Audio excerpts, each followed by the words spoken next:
All right, all you procrastinators, enough is enough. It's November and the you-know-what is about to hit the fan. Time to hit up my friends at Standard Heating and Air Conditioning to get that furnace cranked on and get it winter ready. Dana here. November's also the final tune-up deal of the year at Standard. You can get $20 off your furnace fix when you make an appointment and mention 93X. Yeah, I know we're all hardy Minnesotans around here, and you're probably saving up to buy me a sweet, sweet Christmas gift, but don't roll the dice on your furnace. Time to prep and protect. Book that tune-up today at standardheating.com. That's standardheating.com. The 93X Half-Assed Morning Show. 93.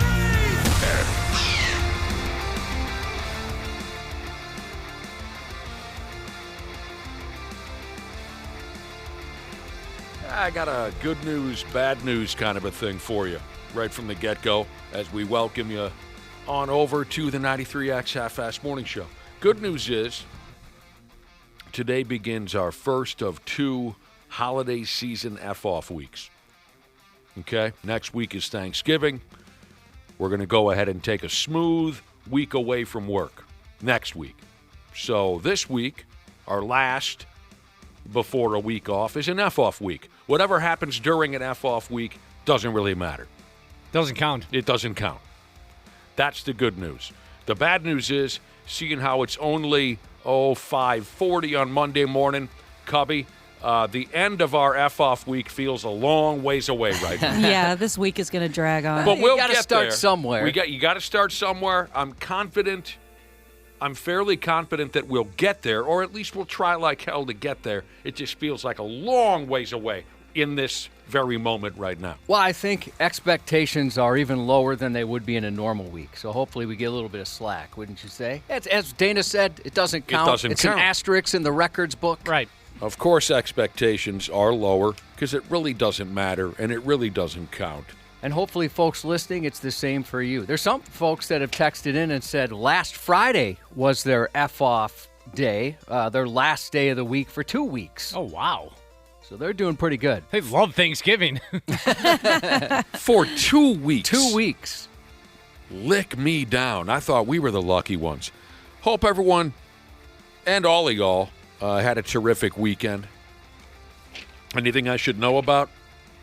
Well, yeah, you might somehow get covered in leaves. I spent the weekend getting rid of them in my yard, and I still feel like they're all over me, despite a shower in between. So I'm wondering, if I'm just going to be dropping little leaf shrapnel as I go. Running the blower, they were falling down the back of your neck. And they were throwing them in bags, mulching them, a little bit of everything. The only thing I didn't do is burn any. I don't know if you're allowed to where I'm at or not. I don't know the I always rules. like the smell Only of that. one way to find Oh, out. I love the smell, too. Yeah, I suppose. I got to get a fire pit of some sort, I think, to start. Yeah, that was my gimmick on Saturday too. 4 hours. And when I came inside, it was one of those deals where I had to get completely undressed in the garage because I was so filthy from handling all that type of business myself, Cubby. And I'm wondering if I'm going to be riddled with, maybe I'm a cure for something, or I'll be in some serious trouble from all the dust that I breathe. I was sneezing like a madman over the weekend. Did somebody check you for ticks? Oh, God dang it. Now you've terrified me. Nobody checked me for ticks. Dana, will you check me for ticks? Come on into my studio, Josh. It's nice and palatial in here. We'll take our clothes off. We'll check each other. Daily for the next 5 years? You didn't let me finish. Will you check me daily for the next 5 years? It would be my great honor. I didn't think it was still tick season. Oh, they'll get you, Cubby. God, Oh, yeah. Dang. They're going. I bet you one of them's headed right for the taint. Well, I've seen him in the suburbs before, and I thought, oh boy, they're getting real close to Weinerville there, which was terrifying. Because wasn't it you that told me a story? Weinerville. That's where my penis lives. Wasn't it you that said you had a friend that had one on his balls or his penis? The taint ski. Oh, it was a taint. Yeah. I didn't even know. If something was on my taint, I don't know if I'd ever be aware. He's probably playing with himself. I don't know. He found it in the shower. We involved the taint. I haven't tried that. I didn't ask him too many specifics. He was either truly scrubbing his genitalia or possibly masturbating. This is a long time ago, many years ago. But he was in the shower, and he found a tick hanging from his taint. And the best part about the story, for me personally, you guys can all pick your own favorite part of the story. But my favorite element to the story was that it had been there for so long, it had expanded. You know how the ticks will end up looking like a blueberry if they hang there long enough? Yeah, that's right. Yum. It had become a bulb. What did you do after the panic? Did you burn it off, pluck it off? Again, it was a long time ago, but I'm sorry? I'm scratching my eye. It made a noise. Anytime I scratch my eye, it makes the weirdest noise. It was a long time ago, but I believe he was able to pry it loose with his hands, Cubby. Oh, you need help with something like that because that would be so scary to leave the head end down there and you have no idea. That's the stories I always heard when I was a kid. If you can't pull the head of that tick clear, there'll be a terrible infection and you'll die young. I don't know if any of that's true, but... Question. Yes, you have a question? We're close enough where we would pull a tick off of each other's taints, right? I thought you'd answer quicker than that. Yeah, me too. There's a lot of things I'd do for you. We're very close. Everybody knows this. I don't know why, but 10 years ago I would have said yes. Now I want to say no. It's because your wife's getting between us. That's exactly what this is. That could be it. Well, I was curious, like the position people would have to get in to make that happen. Like, am I in the, quote, American taxpayer where you're bent over something? I mean, because the other person's going to have to get on their knees and take a look, right? Or are you in a You're on your back. position? Yeah. You're on your back. Oh, sure. And you're plugging your ears with your big toes. Okay. Yes. That's the way I'm picturing it, at least. I'm sorry that I delayed. I'm sorry that I stalled, but I try to be as honest as possible. That's the best policy? Yes. 10 years ago, if you would have asked me 20, 25, I probably would have said, I'll be there for you. Now, I don't know why. The thought of it it's disgusting. It stopped me in my tracks. Yeah. Ashley, how much do you regret bringing up ticks? A lot. The Propaner Jesus said his brother-in-law picked up a deer tick Saturday deer hunting, so they're still out there. Well, yeah, crap. they'll get you. They'll get you. Oh, gosh, they freak me out so much. Ticks freak you out? That's like a number one for me. I'm a fan. Pro tick. I'm a tick supporter. I had no idea what they were until like way too late in childhood. I believe I was like 9 or 10, and I went four-wheeling with my grandpa, and we were chilling in the kitchen afterwards, eating apples. I don't know why I have such a specific memory very there. wholesome. Yeah, it was. It was a good time. And he looks over, or I looked at my leg, and there was something crawling up my leg, and I go, oh, look it, there's a bug there. He's like, do not move. That is a tick. I was like, what in the world is that? And he described it, and it changed my life forever. How old do you think you were? Like 9 or 10. I wonder how, I'm a city kid, so I don't know if we had ticks. If we did, they were armed. So I'm trying to remember the first time I ever heard of a tick. Oh, God, I couldn't tell you the first time I ever heard of a tick. That'd be, oh, yeah, but we'd go camping all the time and go up north as kids, and we'd be covered in them, because we were just reckless little bastards rolling around in the woods all day long. Yeah, they'll get you. I wish I wasn't so afraid of them because I'll be like wanna in hang my, out with them? well, because I'll be in my front lawn just chilling, and as soon as I sit on the grass, that's the only thing that I can think about is, oh, ticks. Well, you're quite obsessed with this. I just, give me the heebie-jeebies. I don't want to have to pluck one off. Then you should have seen this stray dog that we encountered in the late 1980s, way up by International Falls, fishing trip. We're hanging around the cabin, and we hear a rustling in the woods. For the longest time, we can hear that something's approaching. And we thought, ooh, is it a wolf? Is it a bear? No, out comes this raggedy-ass dog. We ended up giving him the name Pasquale because we did spend some time with him. That's where I'm going with this. This raggedy-ass dog comes out the woods. I mean, and as you might imagine, he is beyond filthy. But he's friendlier than hell, and he's like, what's going on, boys? You got something to eat? We gave him something to eat. Just a stray dog living in the woods. And he was white, or at least he was at one point or another before he began his life in the woods.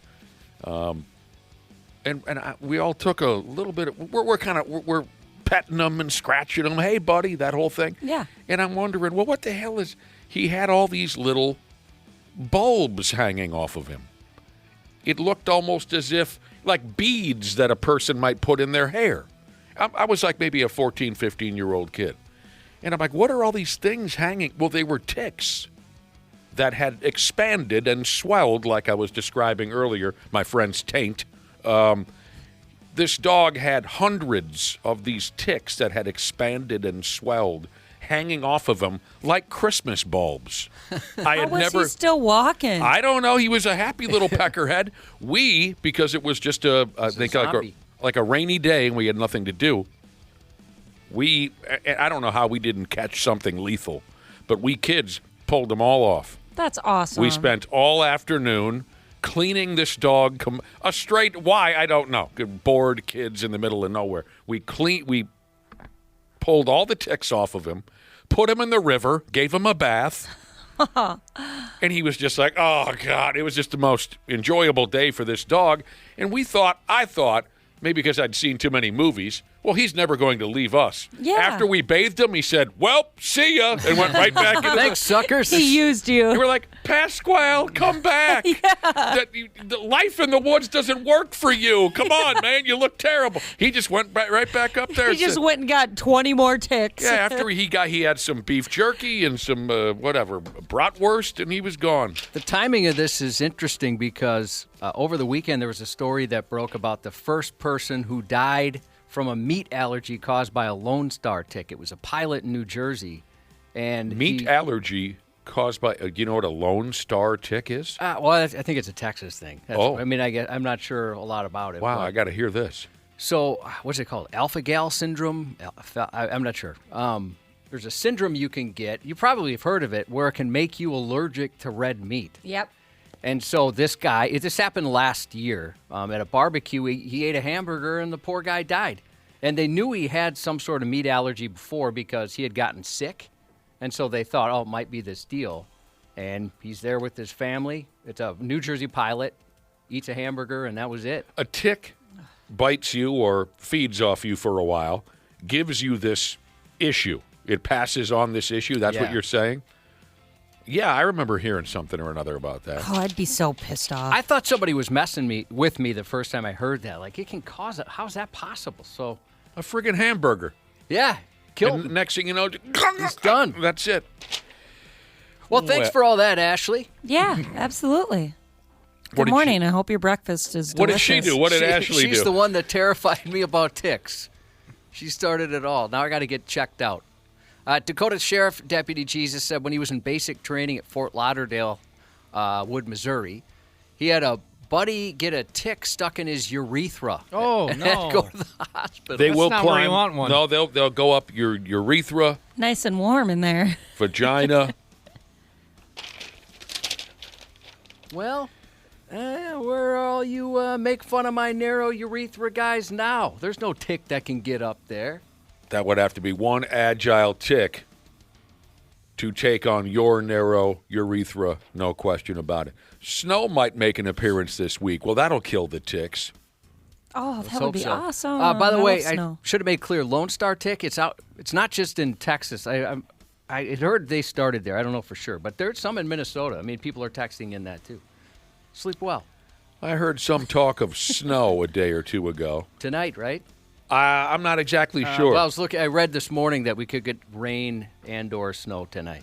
Last night, after I heard a few folks bring up snow over the weekend, last night I killed some time watching bad winter driving videos on YouTube, and I had a really good time. Fun. I did. I had a really good time. You ever spend any hours watching bad winter driving videos on YouTube? I've watched all those. Oh, yeah? I love any of those bad driving videos are good. A lot of them are in the winter. I like when they get stuck in a ditch and it's like a 2-minute video of them just trying to get out over and over and over and over Forward, again. reverse. Forward, reverse. I always Forward, thought reverse. folks that move here from warm climates or countries where they don't have snow where they're from, they should be required to take a winter driving class, don't you think? It would help. It would be helpful. I mean, if because you have no idea, you've never experienced it. I mean, it's stuff you grew up here. It's almost like we were born knowing a lot of this stuff. I don't know if people are going to text. Well, not when I see people drive. Right. But if there's, it seems like most people here understand it's different and how to do it. I don't think that's a terrible idea. I think if you come from a spot that never deals with ice or snow on the roads, I don't think it'd be a bad idea at all to take a class because it could save your life and certainly other people. It could save your life, and because it is a completely different animal. It is driving on snow and ice. Yeah, if you're used to stopping at a stop sign like 2 feet ahead of time, obviously that's very different in the winter. So yeah, I spent about an hour last night just because the Detroit Lions game wasn't grabbing me. I spent a lot of time watching.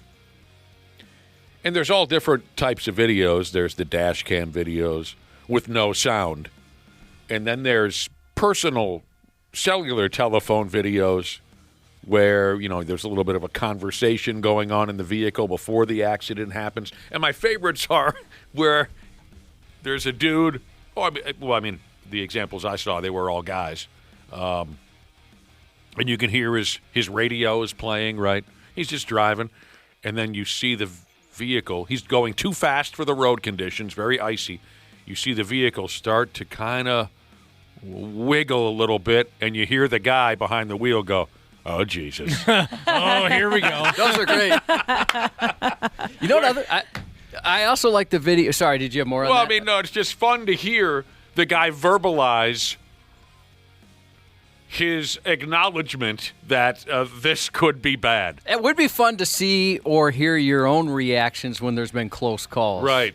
Have you seen those videos where people will freak out the front passenger by pulling up to, let's say there's a semi towing another semi, and it's facing in the wrong direction. Yes. And everyone starts screaming, and the person wakes up. That is... There's like a guy that does it to his wife that's an all-time classic. Equal parts hilarious and equal parts straight-up cruelty that you would do that to somebody. Oh, yeah. I mean, in that one woman in particular, you could see on her face that she thought, well, we're all dead.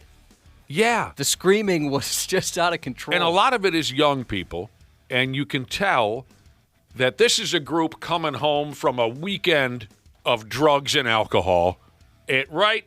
And the poor sumbitch, the person who falls asleep, they're just exhausted and they feel like garbage. They've been drinking and taking drugs all weekend. And then they pull that bit on them. That's mean. Because, they just feel terrible. All they want to do is sleep for a little while in the car, and they pull that "we're about to die" routine. Those are fun. If I had a camera in my car for the times that I've wiped out in the snow, it wouldn't be enjoyable for anybody because I get really quiet. So there's not much audio when you go into the ditch? No, there isn't that, "Oh, son of a..." None of that. No, I tense up so bad. Like, my jaw just clenches, and, there's no words to be spoken. You gone into the ditch a few times, have you? 2, 3 times? I'm not recalling all. I mean, I used to smoke a lot of weed. Yeah, you did. You're blaming it on marijuana? No, just my memory. Memory of it. Oh. That At happened least to you 2 times for sure. That happened once on your way here, right? Yes. I thought was that when you lived in Wisconsin?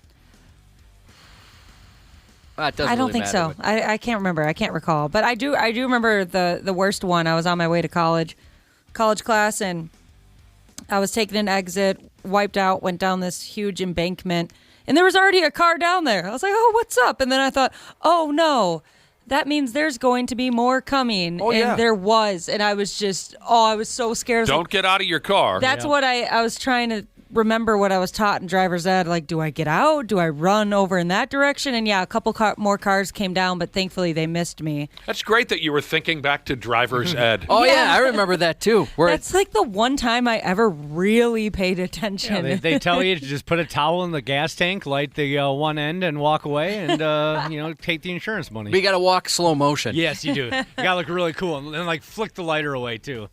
The best part about that situation I was in, though, is that a state trooper came and helped. And you know how it goes if you call a tow truck and they don't get there in time, and the state trooper calls a tow truck and they get there or whatever, then you have to use their tow truck and pay that money. But this trooper was like, you know what? I think we can get you out of here. And I thought, all right. So he got out of his vehicle and like helped me push my car out of the ditch. Everybody else was screwed, but he helped me out. That's because you're a cute blonde. Thank you so much. That must be nice. Yeah, there's plenty of times I wished I was a cute blonde. Get you out of stuff or get you into stuff, whatever you want. One of our listeners has texted in about bad winter driving. And he said, I hit a tree doing about 50 last spring. Oh, my God. I'm pretty sure the only thing I said before I hit it was a singular F-bomb. I hope it wasn't screaming. It was just F. I think that's the way that's the vibe I'm getting from the guy, was just he dumped one quick F-bomb before he wrapped into that tree. Those poor winter driving videos that I was watching last night, God, that's when it's really fun for me, when you hear the driver say something or another before the disaster happens. A lot of fun. Hole Digger Jesus said his wife put his truck into the ditch in the same spot twice in one day. Oh, no. She's got to take a different route. God, that is fascinating. At least she had the truck. I've only had that happen one time, luckily. Where you lost control in the winter? Yeah, and I wasn't even going fast. I was on a dirt road headed to a cabin, and all of a sudden, and it was kind of like it was raised in the middle a little bit. I'm sure you've seen that. Mm-hmm. And all of a sudden, I started going to the right, and I thought, well, I'll be fine. And I tried to adjust it, but nothing I did made any difference. So it was the slowest move over into a ditch. Was it snow very deep? It wasn't super deep. I think it was just icy. And so, I was pretty embarrassed. And I'm in the middle of nowhere, so I thought, well, this is where I live now. But I completely lucked out that a farmer was driving by. It's National Farm Joke Day, by the way. And he had some toe straps, and he got me out of that thing. Farm Joke Day today. Yeah, National Farm Joke Day. I had the same experience. I wasn't the one driving. My ex was, and we got into the ditch, and a farmer drove by in his little tractor thing, and whatever he was in, asked if we wanted help, and then was like, "How much you gonna give me?" I was like, "What? Oh, wow. What?" No Good Samaritan there? We ended up having to give him like $100. It was insane. To tow you out of a situation? Yeah, but we were in the middle of nowhere. We needed help. Farmers got to make beer money too. He was so mean about it too. He was mean? Wait, so is it the same situation where it's just like gravity took you and there was nothing you could do, or was he going too fast? It was kind of my fault. I talked about this a long time ago when it first happened. I was getting undressed in the passenger seat. So this is just because you wanted a change of clothes, or for another reason? For another reason, yeah. So he was a little distracted in the moment. You were getting all your clothes off in the passenger seat, and the driver guy went off the road. Yep. Had he never seen you with your clothes off before? No, he has. He was just very excited. Yes. Young guy. Yeah, it was early in the relationship. Nice. Yeah, it's a great story. Yeah. Can I ask you a question? Who, me? Yeah, it's rhetorical because we know the answer. Go right ahead. How do you get 10 times cooler with one sentence? Ashley just did it. She did. I was taking all my clothes off in the passenger seat, getting ready to bang the driver. Did you ever see the movie Parenthood, Ashley? No, I have not. Oh, okay, there's a pretty funny scene similar to that. Speaking of all this driving, driving, the police are going to swing by later to bust our balls about drunk driving. Seeing how we're approaching the holidays, our state trooper bros, Captain Gordon Shank and Super Lieutenant Mikey Lee, are going to stop by today and tell us all about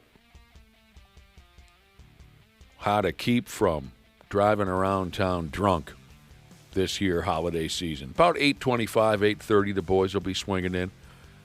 A couple of nice characters, though, too. Funny Those two. dudes. Yeah, they are. They're funny, enjoyable. Love talking to them. I'll tell you what, Mike Lee especially is one of the funniest people I've ever met. Some of the text chains, I mean, if you hear him on the radio, you hear how funny he is, too. But he's a big text chain maker? Just when we're scheduling him to come in and stuff. Trying to work out those details. Very funny guy. Dude's hilarious. So there you go. Anything else happen over the weekend? Josh got us started by talking about all his yard work. That's all I did as well. Yeah. Yeah, We got good timing, right? If we get some snow tonight. Glad to get that all done. That sucked. Now I don't know what to do with all my leaves. I think I'm way beyond the amount of bags that our garbage company will take. So you bagged them up. I think huh? I have to bring them down to the local here, pay us some money, and you can dump your leaves your place. stuff here. Oh, Yeah. dude, like the compost site, those places are awesome, though. I don't know why. I just love being there. It's kind of fun. I always like going through there. Except for the days where there's lines that go about a mile long. That kind of sucks. It can happen. It can happen. All right, we'll take a little break. You're a terrific crowd.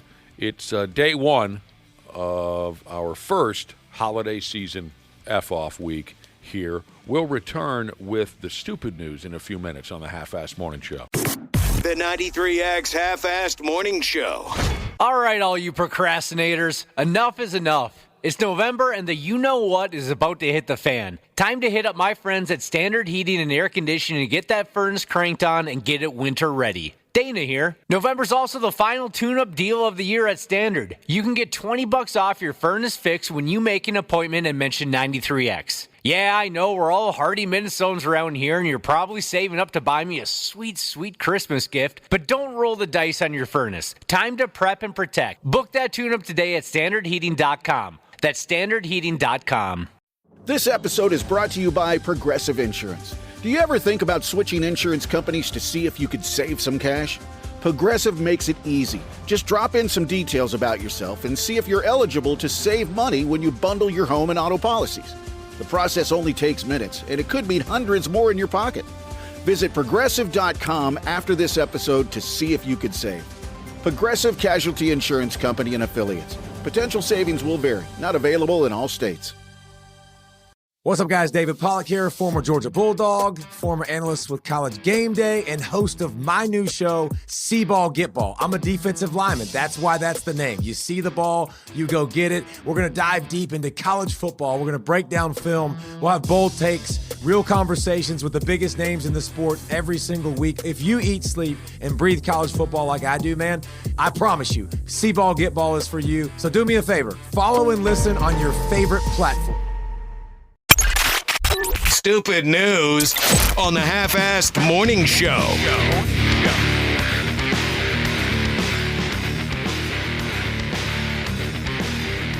All right. Earlier this morning, we had a conversation about ticks. By damn, they're out there with the weather turning a little bit colder now. I'm guessing the bastards are on their way out, but doing outdoor things around here, there's always the chance one or two of those damn ticks are gonna try and lock in on your perineum and live off your blood supply for a while. Ticks. Lazy county worker Jesus texted in about ticks. Said that a gal friend of his had one on her labia. Ooh. No. Majora or minora? Thank you. It No, doesn't thank you. matter. Either one. My goodness. Which is which? One's one place and the other is like on the other one. Is minora on the inside, Ashley? Which is which? I don't know. Off the top of my head. His gal friend had a tick living on her labia. And he was the one to up and remove it for her. That's really nice of you. Yeah, I thought so too. And a little handy tip when it comes to ticks from a listener. Before you go on outside, wrap duct tape around your ankles. The opposite way, adhesive side out, and it'll catch the ticks from crawling up on you. You see where they're going with that, yeah, Ashley? I've heard of that before. Smart. You wrap the duct tape, adhesive side out, around your ankles so the ticks will get caught there before they can climb up your leg and into your vagina. So there you go. All right, consider this a continuation of a subject we got into, a few weeks ago. It's just another in a long line of really, really lame and embarrassing social media trends that the young people all commit themselves to out of fear of not fitting in. Maybe you remember the young guys pissing all over things. Do you remember that one? Certainly. You do. At school, at restaurants, wherever, whenever. Young dudes taking a leak in a public setting. Of course, getting it all on video, of course. Yeah. Because it's funny, right? No. Oh, it's not No, I don't really see the humor in that. pissing all up and down and all over town. And you record it, and then you put it on social media. So, as much as it tears me to pieces to even have to take on a conversation so pathetic again, I'm going to go ahead anyway. The latest is the North Texas Piss Bandits are the top dogs in the game. They are quite good. You're familiar with the... No. You're not familiar. No. Have you noticed that bandits is used incorrectly in a lot lately? Yes. I'm so burned out on it, Cubby. I'm so burned out on it. It's the easy line, for all these notorious characters. It's, what did they do? They stole some cheese. Well, they're the cheese But these bandit. guys aren't even stealing anything. So, I mean, it's like used incorrectly. Everything's a bandit now. Okay. I guess I was just tired of it being used in general. The cheese bandit, the dildo bandit, the on and on and on and Everything's on. a bandit. Everyone's a bandit, right. The Golden Bandits. That would have been cute, I guess. The North Texas Piss Bandits. These guys are leading the league. Everybody's talking about the North Texas Piss Bandits. They take out their little virgin rods and they urinate wherever, and then they post the videos. If you want to know more about the group, apparently some of the notorious members, no pun intended, of the North Texas Piss Bandits include a character by the name of the UNT Pisser. And I think that UNT stands for the University of North Texas Pisser. Keller Piss Bandit. And the Grayson County Piss Bandit. Their videos are set to music. It says here they like to go along with a song called Tonight's the Night by Dexter. Is anyone familiar with? No. They throw some Pantera in there. I can get behind that. When they make their pee videos. The story says, to nobody's surprise, the trend seems to be, this particular trend overall, seems to be most popular with the high school kids. I mean, if there's a silver lining, right? These aren't middle-aged suburban guys. That helps a It'd be little different if bit. me and my buddies were going around doing it. Yeah, if that helps a little bit. Just a little. Very popular with the high school kids. They cannot wait to open up their cell phones and get the latest piss video. So, naturally, because they know how to play to their audience, the North Texas Piss Bandits hit a lot of the local high school football fields to shoot videos, okay? They go over there. Folks who comment on their videos on social media, they say this and they say that. Some are disgusted. Some are encouraging. Some make suggestions for where the Piss Bandits should piss next. That's so dumb. They're taking requests. I'm going to go ahead and call it the worst bit ever. This is just the dumbest, the least funny. It's nothing is what it is. It's just nothing. This is the worst bit ever. There's zero creativity behind it. Nothing. The part that they take requests is pretty funny, though. How do they take requests? Drop a comment. Just the fact that they take. Give us a call, 989-9393. We're taking requests. It's the stream team. Yeah. You got an ex whose front yard you want us to whiz on? Call us up. Here's a comment on the story that makes sense to me. It says the Piss Bandits are in a way a reflection of a society that values digital clout over public decency. That makes sense to me. That's poignant. It is poignant. That is how a lot of us are driven now. It's online, anything to make you a somebody online. I don't care how stupid or disgusting or offensive or ridiculous. If you can reach that social media stardom, you have made it. End of story. No shame.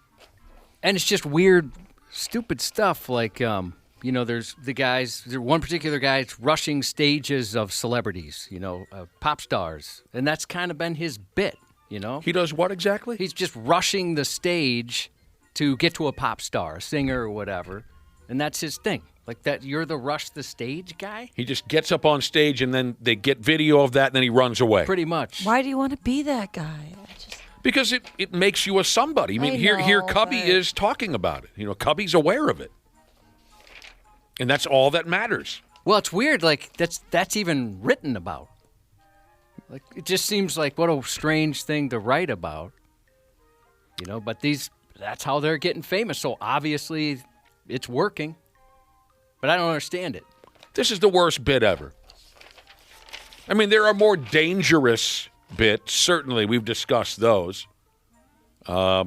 Kids dying from eating Tide Pods. You take a selfie, you fall off a cliff. There are more deadly and dangerous ones, but this one's just the dumbest.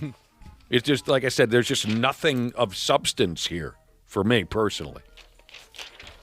Yeah, maybe we're just, we don't get it. No, don't do that. Some of those I appreciate. Don't do that. There's some dudes that do some funny things.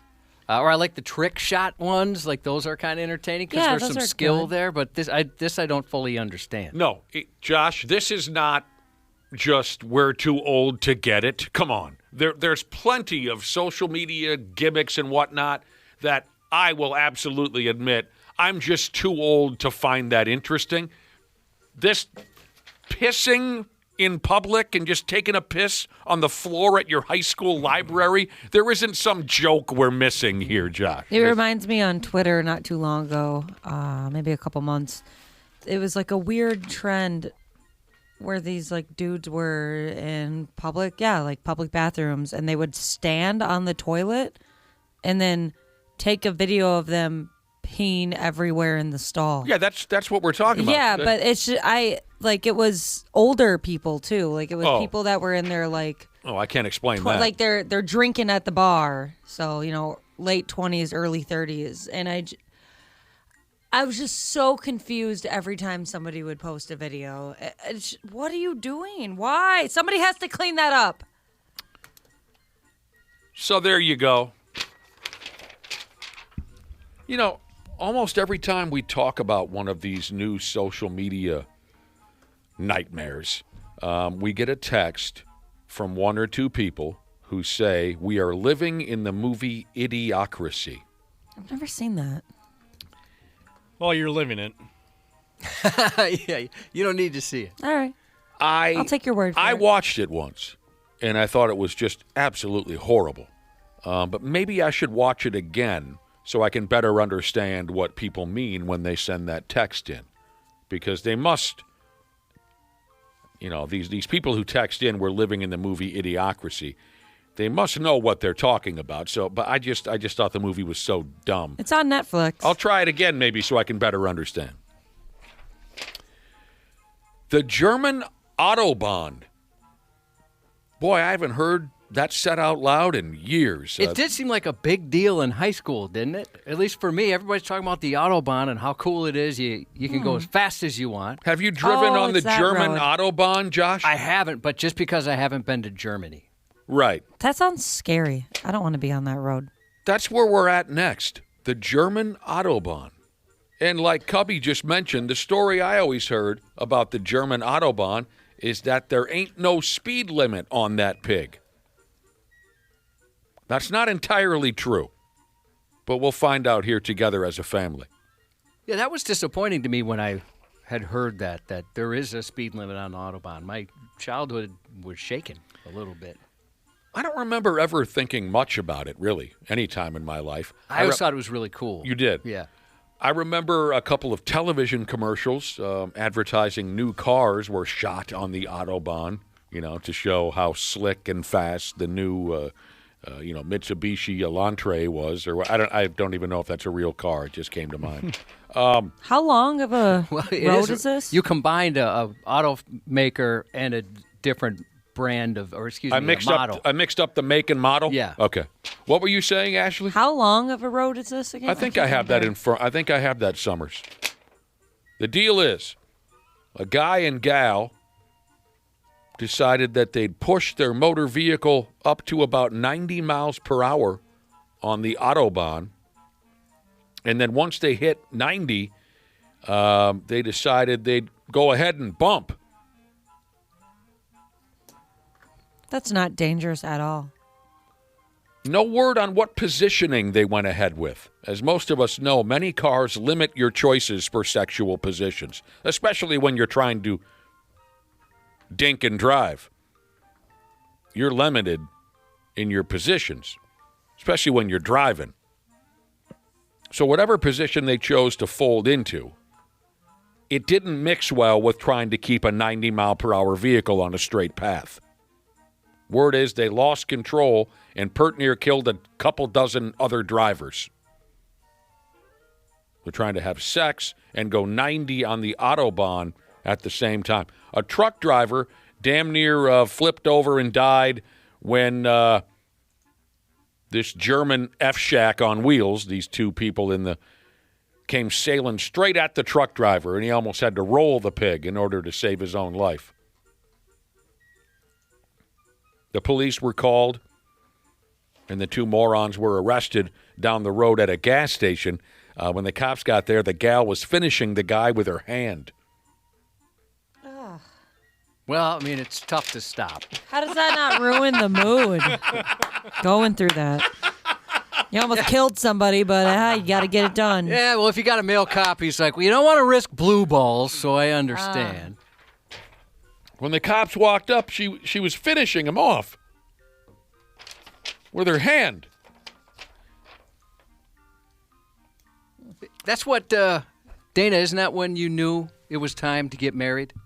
When your wife had the same commitment? Yeah, exactly. Yeah, that's when you know. That's when you know it's true love. The only thing that was missing on that hand was a ring. Dude is in trouble, the driver man, for what they call here dangerously disrupting road traffic. So here's some more information on the Autobahn. The godforsaken German Autobahn does have long stretches without any speed limit. But there are spots where speed limits are enforced. About 30% of the roads have limits. Oh, I bet the spots that don't have speed limits, I bet people just ride other people's asses like crazy. Oh, Are you talking think so. literal or? Yeah, literal in this case, but certainly you're right, Ashley. I bet the folks going slow, there's some trouble there. Or even slow might be 90 miles an hour in some of those places. I know they got people that are going a couple hundred. But I thought the sumbitch was about as wide as a runway, though. I thought there was, this is just my memory again of television commercials. I remember it being 8-10 lanes wide. So, if you want to get out the way, you've got plenty of lanes to do it in. I thought I had some information on just how long this pig runs. Well, I looked it up, and again, this is an AI overview, so keep that in mind. It says 8,200 miles, making it one of the largest in the world. That's a long ways. Here's a listener saying he's been on the Autobahn. No flaws or bumps on that road. It's just beautiful. Yeah, that's what they say. So what do I have here? Back in July, some butt plug was arrested for driving 200 miles per hour on the Autobahn. He chose to do this on a portion of the road that had a speed limit. Can't you just wait? He couldn't wait. He was going 200 miles an hour. He was going 124 miles per hour over the speed limit. Jesus. It says that the Autobahn typically has at least 2 lanes in each direction, but some parts of it have 4 lanes. Oh, I thought it was wider. Yeah, I was looking than at that. some pictures. There are 2 lanes in each direction. I thought it was wider. Yeah, in the slow lane, everyone's going to 80 still. That would Yeah. stress me out so much. Yeah, we're getting a lot of texts. Like physics teacher Jesus said, the driving attitude is different there, where people who aren't going to go 200, they know I'm going to stay in the right lane. Probably because you're going to have like a Lamborghini in your back seat if you don't. But You end up getting quite killed. a few people are texting saying nobody just sits there and camps in the left lane unless they're going fast. Bumping in a car while you're driving. That's something I've never gotten involved in. Me neither. I'd be too scared to do that. I could Did probably. it once. I mean, obviously, I wasn't the person driving, and it was a little sketchy. I guess it wasn't as sketchy as I thought it was going to be. Very dumb of me. Spider, or were you both facing the same direction? Spider. I mean, if I was going 20 miles per hour down a country road, I think I could get that done. But going 55, 60 and up from there, I wouldn't take that chance. I was pretty drunk. Glad you weren't the one Hopefully driving. the then. driver Yeah. wasn't. No. He was sober. A friend of mine had his wife crawl up on top of him, like Josh said, the spider position, while they were going, 70, 75 on a road trip somewheres. And he said they lost control for a minute or two. He said they just inches away from killing both of them instantly. And he said, okay, we're going to wait till we get to the hotel. Get off of me. Well, there's always that thought if somebody is servicing the driver, per se, that if you get into any type of head-on collision, they're pretty much a goner, aren't they? The person You would servicing? think. Yeah. Yeah, and then you might get your unit bitten off as well. The servicer, Dana, yes, is in a vulnerable spot there. Very much if so. a collision happens. And yeah, there's a good chance she might bite your pecker off for you. Man. Can you imagine if they made some sort of seatbelt attachment just for providing roadhead? Yeah. Like the equivalent of a sex Yeah. swing, or for like a larger person, they have those attachments. He in keeps your case. head stabilized. If the Kardashians made motor vehicles, they'd probably design one that had a blowjob seatbelt. They might. Yeah. The Kardashians. Who else would come up with that? Maybe if Gwyneth Paltrow. Gwyneth Paltrow. Paltrow. Oh, right. Yeah, that would be on one of the- catalog? and it would be insanely expensive. Yeah. Elon Musk and his sense of humor, I could see him inventing something. Does he have a good sense of humor? Yeah, I mean, I think it might have changed now, but like you could change your horn to be a fart sound effect, things like that, and then Oh, the yeah. model spell sexy. So I he's forgot got that. he was the Tesla dude for a minute. Yeah, I'm sorry. Yeah, I assumed. Yes, it's the Tesla guy. He's a funny guy. Oh, no. Oh, are you reading the same one I am? Well, is Poop it from Foot Jesus? Poop Foot Jesus? Oh, wow. He says he knows someone who was banging while driving and they ended up getting cut in half. That'll ruin a weekend. Oh, 2 words. Worth it. Worth it. Can you imagine being a first responder, seeing something like that? No, Oh, God. I wouldn't want to be part of that. Well, here's a listener who is questioning the spider position. They say, I thought that was just called sitting missionary. Well, when you're driving, I think that's when it becomes the spider position. Am I right about that? And a spider sounds funnier than sitting missionary. It doesn't really matter. Effing yoga. What's the deal with that damn yoga? I popular. love yoga. Huh? It's a popular thing. It's good for you. I've never tried it. Everyone goes to yoga class nowadays. In Thailand, a yoga instructor was acting all shady. When nobody was looking, she would can her regular yoga class jibber jabber and teach her students sex yoga. And she got arrested for that. I wonder if that makes you a better lover, the flexibility and whatnot. Oh, 100%. You know this. Yeah. I mean, it's just more comfortable in different positions, and you can be in a certain position for longer than somebody that doesn't regularly stretch out their body. Yeah, they say that flexibility helps things, Josh, and I suppose. I mean, there's always, everybody's like, oh, you're dating a gymnast? hubba, that kind of thing for the flexibility. So makes Thinking- sense with yoga. Thinking back to my younger days, flexibility did provide some thrills that I didn't think were possible. Wow. Ever since dude texted in about his friend being cut in half in a sex-related traffic collision. We've had some people text in some cold-blooded jokes. Yeah, things got a little weird here. And some of these cold-blooded joke tellers are ladies. Yeah. I don't even know if I want to repeat these jokes. A guy got cut in half, for Christ's sake. No, I don't think you can repeat that one from her. If it wasn't what I'm assuming to be a local story, it'd be a little bit different. Their friends and families might hear about some of these jokes. If they weren't local, you'd go for it? I don't know. I mean, it's obviously you can pick this up anywhere, but be a little more, maybe a little more open to it because there's some good ones coming in. But my goodness, Cold-blooded crowd. Yoga instructor in Thailand. She's a self-proclaimed sex guru, which is irritating to hear. I know. yeah. When you say self-proclaimed in front of nearly everything, it's irritating. 99 times out of 100, if someone tells you they're a guru, they're not. They're usually just mentally disturbed. But this gal calls herself Maria Sly Love. Of course, Love is the last name. That's real original. She's 40 years old. She was charging folks to take part in her yoga class, but then she'd also quick switch it over to sex yoga, and they'd all watch each other masturbate or something. I don't know. But the word is it was gross and stupid, and it's illegal. The cops in Thailand actually went ahead with a full-on raid. They kicked in the door and arrested Miss Love. I bet it'd be pretty easy to find volunteers on the force for that, right? Nobody's going to ask for a day off on the sex yoga raid day. I suppose, but then you kick the door down and it's all your aunts and grandmothers and whatnot. That's my thing. That's usually, is that your thing now? What? That's usually who signs up for sex yoga. Bunch of old people. Because they've done it all and they want to try. That's why, same reason why it's all old people on the nude beach, same reason why it's all old people at the orgy.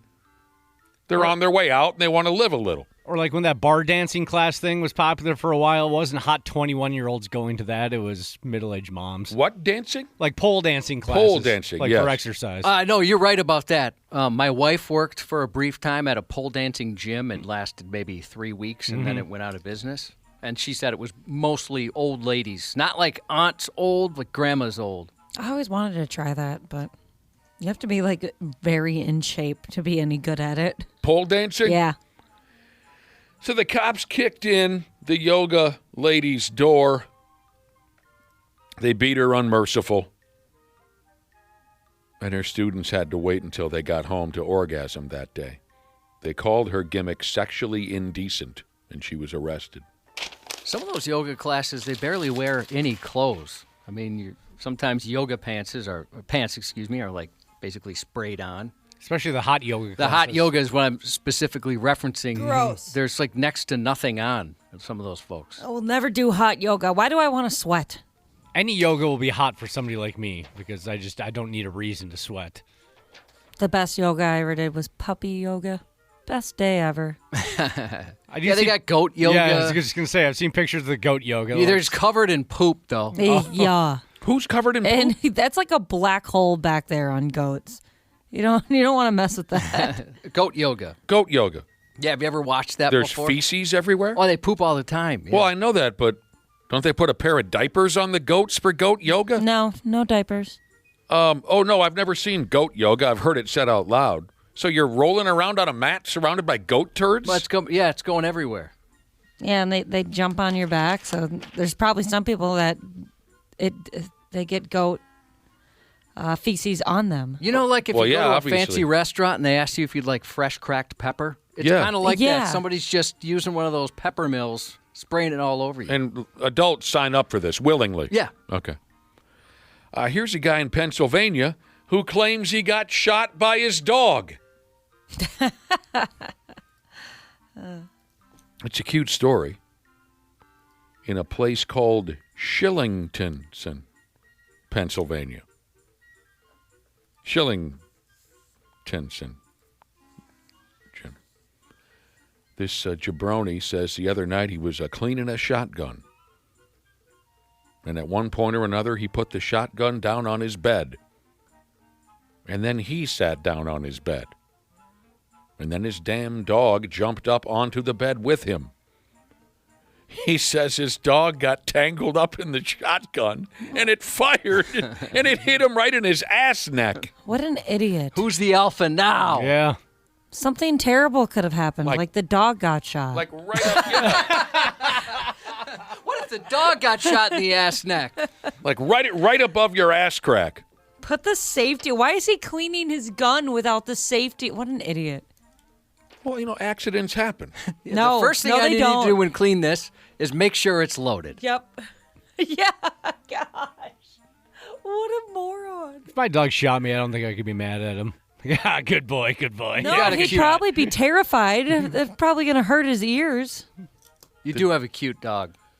The dog was all like, "Yay, we're on the bed, let's play." Bah! Shot him right in the ass neck. He went off to the hospital. He had to have surgery on his broken ass. Or do you think, Josh, this dude is covering for his dog? Or somebody else. Or somebody else that shot him in the ass, neck. Interesting Or maybe theory. he was doing some gun butt play and forgot that he had it loaded. Oh, the dog did it, I swear. No, this is the dog. That's funny. Dog shot him in the ass. Yeah, because that seems... I think you guys are onto something, because that would be pretty difficult for the dog to somehow pull the trigger. 9 times out of 10, they do lack opposable thumbs, actually. Yep. Use their dew claw to pull. Oh, one of our dogs, he's pretty good with his paw. I mean, he does like the hook paw. He can open up drawers. Oh, wow. He's a talented idiot. My dog can do sleight of hand tricks. Oh, And card tricks. cute. Yeah. I'm picturing him with the old visor on. Yeah. Yeah, same here. She took a cigarette out of somebody's mouth one day, and then it was gone. We don't know. Here's a listener who texted in to say, whoever's cleaning their gun while it's loaded deserves to be shot by their dog. Yeah. Deserves is the word. We'll close out with a video you might want to get a look at. 9 derelicts all poured out of one car to go ahead and rob a vape shop in Virginia. A carload of potheads, don't you know? Surveillance video outside the vape shop shows all of them pile out of the car at once. 9 people. Picturing the Benny Hill music playing in the background of the video. And this is just a little random-looking 4-door vehicle built to seat 5. Yes, it is all very similar to the old clown car routine you probably saw at the circus when you were 6. So 9 people. It looks to me, when I watched the video, like they had 2 in the front, 5 in the back, and 2 smaller little peckerheads were all folded up in the trunk. Reminds me a bit of high school. Oh, definitely. When you, especially when only one of your friends or 2 of your friends have a license, much less access to a car. Right. Going Everybody's in there. Yep, going off to the kegger. We would fit quite a few people in one car back in those days. The derelicts snatched drug-smoking devices, terrible-looking clothing. In total, they made off with around $13,000 worth of pothead-related merchandise. Ooh, some Pokemon cards. They're so lame. Those are so huge right now. I was at the Richfield Target over the weekend. There was a line of about 70 people because there was rumors that there was going to be Pokemon cards getting dropped off. And they were How many people? about 70 people. Wow. Yeah. Tom Brady just opened up his card shop at the Mall of America, and like or maybe 2 nights prior, somebody broke into a different one that he has and stole like $10,000 worth of Pokemon, various cards. They stole the Pokemon cards from the vape shop. They stole the cash register. They got that, too. And no one's caught these guys yet. They're on the run, Cubby. Yeah. Scumbags. Who would have thought back in the day when we were begging our parents for baseball cards that someday there'd be people breaking into shops stealing cards with fake creatures on them? I don't know. I don't know how things work anymore. Sports on the 93X Half-Assed Morning Show. Whittington got away! Touchdown! Oh, no. The ball He came recovered. out. Or did he? This might be a touchback. Oh, my goodness. Ball hits his head. Is being reviewed. Steve Strimling, our rules expert, what are you looking at here? All he has to do is have control. I think the call will stand. After reviewing the play, the touchdown is upheld. It's a touchdown. Barely. Noah Whittington's like, man, what did I almost do? Yeah, I saw that where a guy ran the football there for Oregon against the Golden Gophers, and he had the ball, and they appeared to be in the right spot to tackle him. He appeared to be about done running, and then he ran some more, and he ran into the end zone, and the ball came out, and then he had the ball, then he lost the ball, and then it went out the back of the end zone. I learned that in college football, the process of a catch is as confusing as it is in the NFL. They've effed it all up, Josh. Are they different in some way? Probably. It sure looked The like process of a catch in the professional ranks as opposed to the college ranks? the rules different. I don't know anymore. Used to I be don't a know the lot rules easier. anymore. Yeah, I don't either. Yeah, I don't know the rules of football anymore. Because sometimes you think, well, I was definitely a catch, and they say, no, that was not a catch, and then vice versa. I don't know. But that kid, he had the ball, then he lost the ball, he had it back, went out the back of it, and they ruled it a touchdown. Who cares? It was a landslide anyway. Golden Gophers got pumped. Vikings lost yesterday. Last-second field goal. What do they call it? Like a walk-off field goal for the Chicago Bears. They didn't look so great. No. That was tough to watch. Oh, no, they did not. They didn't look so great. I fell asleep. I missed the end of the game. I couldn't handle it. My son had a Vikings jersey on, if it makes you feel better, and he It had doesn't. No. This part will make you feel better. Oh. He had a blowout in it. Hell yeah, he did. So, I mean, He was thinking, There you get go. this crap off me and put the Josh Allen onesie that Uncle Dana got that's me. exactly what we did, Dana. So he was basically saying, Mom, look at the metaphor I made in my pants. Yup. Your son launched little baby diarrhea all over his Vikings onesie. Yeah. And a blowout even. Yeah. He said, I'm done with this. That's a whole new game right there, isn't it? Those blowouts. Yeah. Oh, my gosh. What do you mean a blowout? Or it goes everywhere. It just shoots straight up the back. Yeah. Ah, Or the front. Didn't know that could happen. Nobody it's told me all that over. happens. Yeah. how does he get the back and the front? I don't know. The Pigs won last night in overtime over Las Vegas. The Timberwolves play tonight. We got a lot to cover in about a half hour. That's when Brad Ryder and Randy Shaver will duck in. Until then, stick around for the next few minutes, little commercials, whatever the hell we do. Don't go anywhere because Josh's news report's coming up next. The 93X Half-Assed Morning Show. All right, all you procrastinators, enough is enough. It's November and the you-know-what is about to hit the fan. Time to hit up my friends at Standard Heating and Air Conditioning and get that furnace cranked on and get it winter ready. Dana here. November's also the final tune-up deal of the year at Standard. You can get $20 off your furnace fix when you make an appointment and mention 93X. Yeah, I know we're all hardy Minnesotans around here, and you're probably saving up to buy me a sweet, sweet Christmas gift, but don't roll the dice on your furnace. Time to prep and protect. Book that tune-up today at standardheating.com. That's standardheating.com. This episode is brought to you by Progressive Insurance. You chose to hit play on this podcast today. Smart choice. Progressive loves to help people make smart choices. That's why they offer a tool called Auto Quote Explorer that allows you to compare your Progressive car insurance quote with rates from other companies. So you save time on the research and can enjoy savings when you choose the best rate for you. Give it a try after this episode at progressive.com. Progressive Casualty Insurance Company and Affiliates. Not available in all states or situations. Prices vary based on how you buy. Mic Drop, hosted by former Navy SEAL Mike Ritland. It's raw. So you do 4 platoons and 7 years at Team 3 when you go to the jump team. Scariest job I had in the Navy until people started shooting at me. Yeah. It was a blast, though. It's unfiltered. At what point did you decide I'm done with the SEAL teams? If you only knew how the Navy works, we don't have an enemy to fight, like we'll eat each other. It's tough talk from the top minds in their field. They're not looking for the best guy, they're looking for the right guy. Yeah. Mic Drop. Follow and listen on your favorite platform. Half-Assed Morning Show. 93X. For these grieving families to come home and find after they've said their goodbyes, their final goodbyes to their loved ones, put their loved one in the ground, they have to come and find out that their family's home has been burglarized. We will do the most that we can to make sure that you go and you serve your time for it. Well, this guy's a creep, an Alabama man, cooling his heels in county jail for what police in the Yellowhammer State are calling ghoulish behavior. The 40-year-old suspect was snagged during a routine traffic stop after slipping into the home of someone who had only recently passed. The second time in 3 months, he swooped in on families slogging through sorrow. Investigators say he sifted through obituaries and Facebook posts like a grim gold miner, extracting details on the newly deceased before embarking on his macabre burglary spree. With the way of social media today, everything's on the internet, a police spokesperson explained. If your loved one passes away, the funeral home will post something on their social media or website to state the service is coming up, or the obituaries are within the local newspaper, he said. During the first break-in, the suspect entered the residence of the recently departed, damaged several doors and a doorknob, and then took various items, leaving a rattled family behind.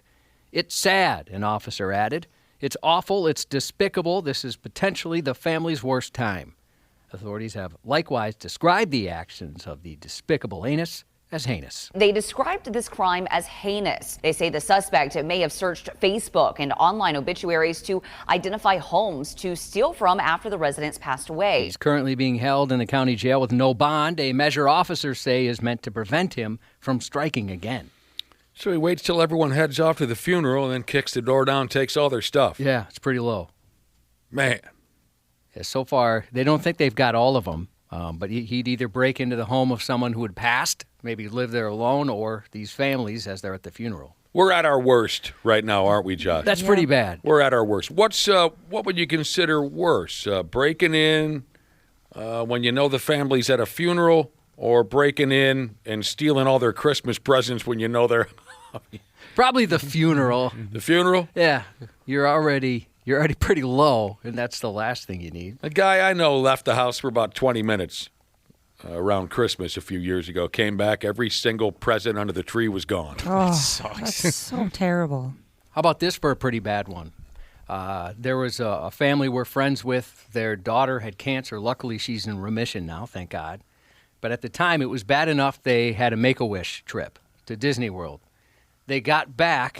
Some guy broke into their house, stole all the Christmas presents. It was around Christmas, and ripped off the jewelry, everything they had in there. Like, the mom had left behind her wedding ring because she was afraid she'd lose it, like a water park or something like that. All gone. So was it similar to what was explained in your funeral break-in story, where everything was posted on social media and scumbags were able to, know when they were leaving town and when they were coming back? Well, I'm going to guess not. I mean, this is, I guess I don't know when social media first really became a thing, but this was 20-some years ago. Okay. And so probably not. And they don't seem like social media people to this day, so I wouldn't think so. I've heard a lot of that lately. Stop. Like with this, all the athletes get their houses broken into during games. They know they're going to be gone, that kind of thing. I've been hearing a lot lately, if you're a social media person, stop announcing that we're all going on vacation. I know it's very tempting for a lot of people. You must brag about where you're going, and you know what I'm talking about? We're all in Mazatlan. Yay, look at the pictures of us. Because then scumbags can see, the house is empty. It's going to be hard for me to quit, though, lying on a lawn chair, taking a picture of my feet with the ocean and a sunrise back there. Hot dogs or legs? How do I stop that? Well, you just pull a Kevin McAllister and you put a bunch of like Michael Jordan cardboard cutouts and fake mannequins and pretend like there's a lot of people in the house. Oh, yeah, we're having a dinner party. Yeah, exactly. A Montana motorist may have invented the world's worst multitasking challenge when he told police he'd been trying to tinkle into a Budweiser can, only to plow a Suburban into the back of another car. Officers say 53-year-old James Howard was cruising a Missoula roadway Thursday when he rear-ended a Volkswagen carrying 2 passengers. When an officer approached, he was reportedly clutching a large Budweiser beer can in his right hand, which he casually nudged into the center console. He explained that he'd been attempting to relieve himself mid-drive, which he acknowledged had caused the collision. When asked, he surrendered the can, insisting it held urine, not beer. Here's a clip. Come on, give me that booze, you little pumpkin pie haircutted freak. Come on. Sir, no, wait. No, sir, don't drink. You'd keep your mouth shut if you knew it was good for you, buddy. Tic-tac, sir? Get the hell out of here. He drank the pee. The officer drank the pee. Meanwhile, the Volkswagen driver said he was waiting at a stoplight after exiting the interstate when he saw headlights barreling toward him in the mirror. He turned to his girlfriend and offered the same solemn warning I gave my wife on our wedding night. brace for impact. Howard, who claimed he'd consumed only one beer, smelled like he'd sampled several. He spoke slowly while slurring, and his pants were soaked with urine. When cops pointed out Howard's potty-soaked Peavies, he admitted that he had more than a couple DUIs and wasn't supposed to be driving at all. At one point, he even said to officers, quote, "I'm going to jail for an effing long time." A records check confirmed his license had been suspended earlier in the month, and he had 4 prior impaired driving convictions. He sounds very aware of the fact that he's a loser. Why can't he do something about it? Yeah, he really has no impulse control. After the crash, an intoxilizer test pegged his blood alcohol level at more than 3 times the legal limit. So was he telling the truth that he took a squeege in that bottle of Budweiser? Yeah, he did. He did, Yeah. okay. So he didn't, pee his pants. He spilled the pee on his pants. Yeah. I mean, I don't know if that makes it better or worse. That kind of makes it a little better. That sucks. A Florida woman ended up in jail after assaulting a sheriff's deputy who warned her repeatedly to stop calling 911 for a ride home. 30-year-old Bailey Graham was arrested Tuesday after police responded to a call from a McDonald's in Gainesville saying Graham was refusing to come out of the bathroom. A deputy arrived just after midnight, tried to speak with her, but she gave a fake name and stayed inside for a while.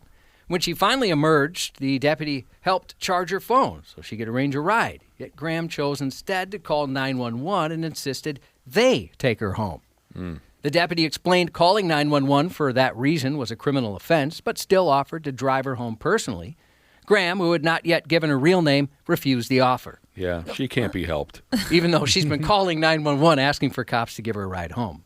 Just didn't want that person to.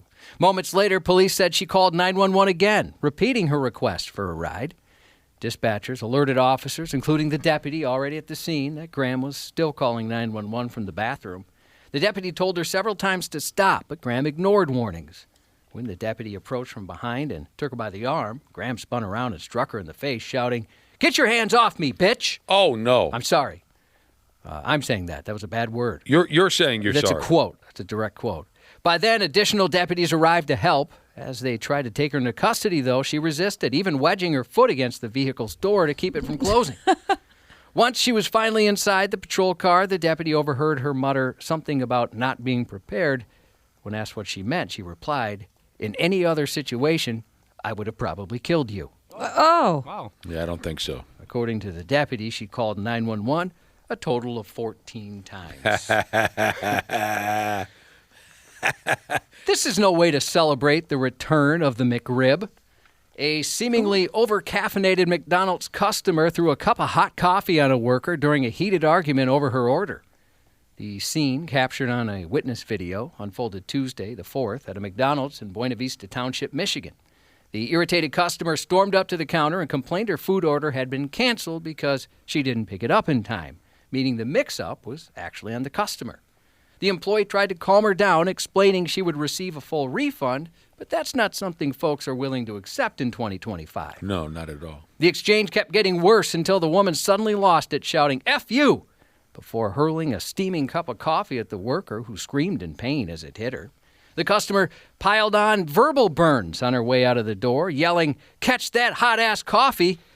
while making her escape with steadfast courage and noble valor. Young lady, ma'am, please. Miss Cashier, you are ma'am. You a liar. Now, catch that hot ass. Probably could have been settled a little bit different. What the hell's the matter with you? Police spokesperson said after cell phone footage, that is, of the incident went viral. He said he'd never seen a case like this in his 22 years as a law enforcement officer. Hot coffee right in the mush. Ouch. Again, it was her fault. They're saying, "Don't worry, we're going to get your money back." Mm-hmm. As stupid as that customer's outburst was, workers can go off the rails just as spectacularly. It was just after midnight, November 2nd, at a McDonald's drive-thru in Miami Gardens, where a simple fast food stop turned tense after a long, frustrating wait for a chicken sandwich. A group had been waiting for more than an hour for their online order, and as the delay dragged on, an argument began between the customer and the 19-year-old cashier and HR department nightmare, Anthony Elliott. Police say the exchange kept escalating until the cashier stepped outside, lifted his shirt, and revealed he got a gun in there. Customer Chayton Timmons said he was stunned things could escalate, quote, over a McChicken. And according to investigators, Elliott ultimately admitted to taking out the firearm. A manager who witnessed the confrontation confirmed the customer's account. But it wasn't just McChicken gunplay last week. There was some Potato Olay gunplay as well, and this story closer to home. An armed robber held up a Taco John's restaurant in Duluth on Friday the 7th, getting away with cash after showing a handgun to staff. The report came in about 7:50 p.m. when employees said a man walked in, revealed the weapon, and demanded money. He made off with an undetermined amount of cash and disappeared into an unknown direction. There were no injuries to employees, customers, or bystanders. The only good reason to go to Duluth, they have a Taco John's. I like Duluth. I do too. Nobody likes Duluth. Yeah, me too. I have a bunch of coins to a pool hall there if anybody wants to take them off my hands.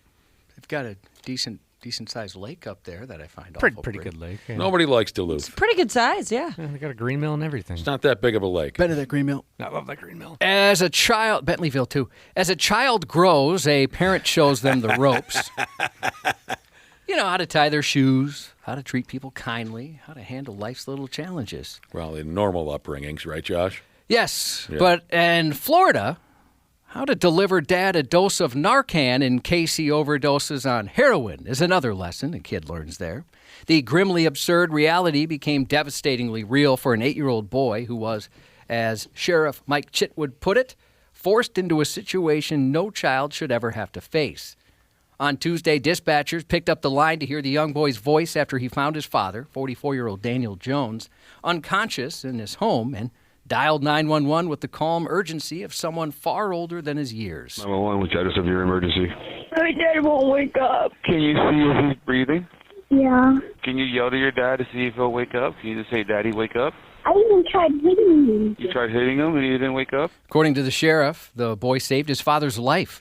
Before first responders could arrive, he administered Narcan exactly as he'd been taught.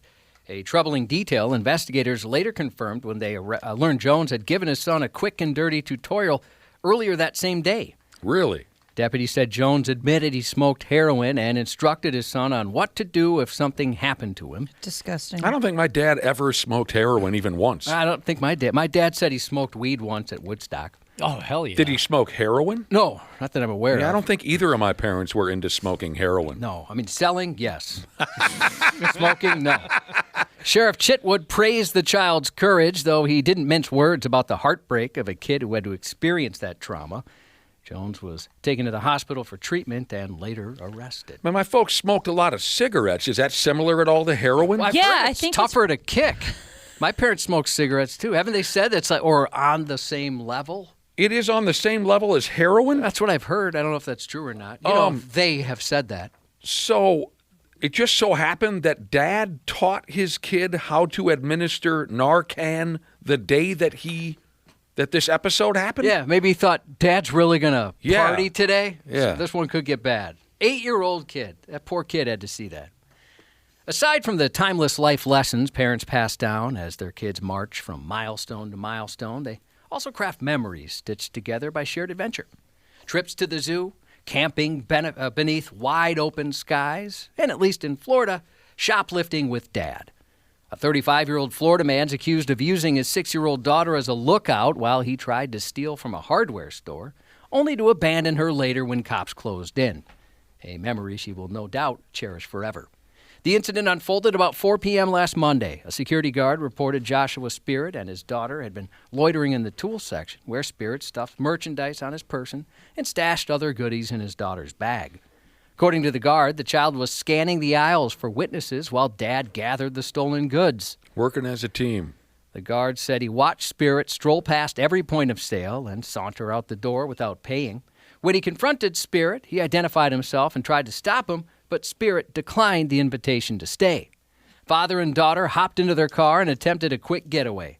The guard stepped behind the vehicle long enough to snap a photo of the license plate. Spirit, apparently peeved at the paparazzi treatment, though, backed up and tapped the guard with the car, then sped off as the guard dialed 911. An officer later spotted Spirit, but in order to stop, he opted for cardio over compliance, sprinting away and leaving his young daughter behind to fend for herself. Police eventually found him exhibiting peak bravery under a parked car. Records show Spirit had prior convictions for multiple felonies and was on probation at the time of this most recent incident. He sounds like a great father. How old is his accomplice/daughter? 6. I hope they put her away for a long time. Yeah. Mm-hmm. 6-year-old daughter. She Clearly the mastermind behind the whole thing. She knew what she was doing. By the way, take a look at this guy at 93x.com. To me, his mug shot says, "I'm awake. Yeah, I'm up. I'm up." It looks like he does his eyebrows. I got to swing over here and look at that guy. Take a look. Oh, it'll take me a while. Oh, Yeah, don't wait on me. For me to go to a website and find that's going to be a while. Maine State Police said a 35-year-old man opened the emergency access roof hatch of a moving coach lines bus and climbed onto the roof because he was hot. The driver eventually realized something was wrong and began to slow down, trying to pull over, but it was already too late. The man slipped from the roof and fell onto the roadway, coming to rest on the shoulder of the interstate. I'm requesting rescue for a male who got on top of a bus while moving jumped off of it. Witnesses told police the man complained of feeling overheated just before he opened the hatch. He was taken to the hospital with injuries described as serious, but thankfully not life-threatening. That investigation's ongoing. Think he was on drugs? I bet he had. Probably a Or is little hot bit. enough he's going to climb out the roof? Meth, rocks, or something. He's going through menopause. Did we just hear a little beep beep, Ashley, because your breast pump is low on batteries? No, that was a beep. Some people will know what I'm talking about in the audience. My son has an owlet sock on. And so Owlet sock on. Yeah, it monitors like his heart rate, his oxygen, all that. And if it has like a issue with the way the sock is placed, like it's not getting correct readings, it'll notify me, and that's what it did. What a high-maintenance kid. It also does really amazing things, like if their oxygen gets too low. Josh heard it once. It will like send the most alarming beeping that you will ever hear in your life, obviously, because they want to let you know, like, hey, his oxygen isn't good. But it turned out he was just being burped at the time.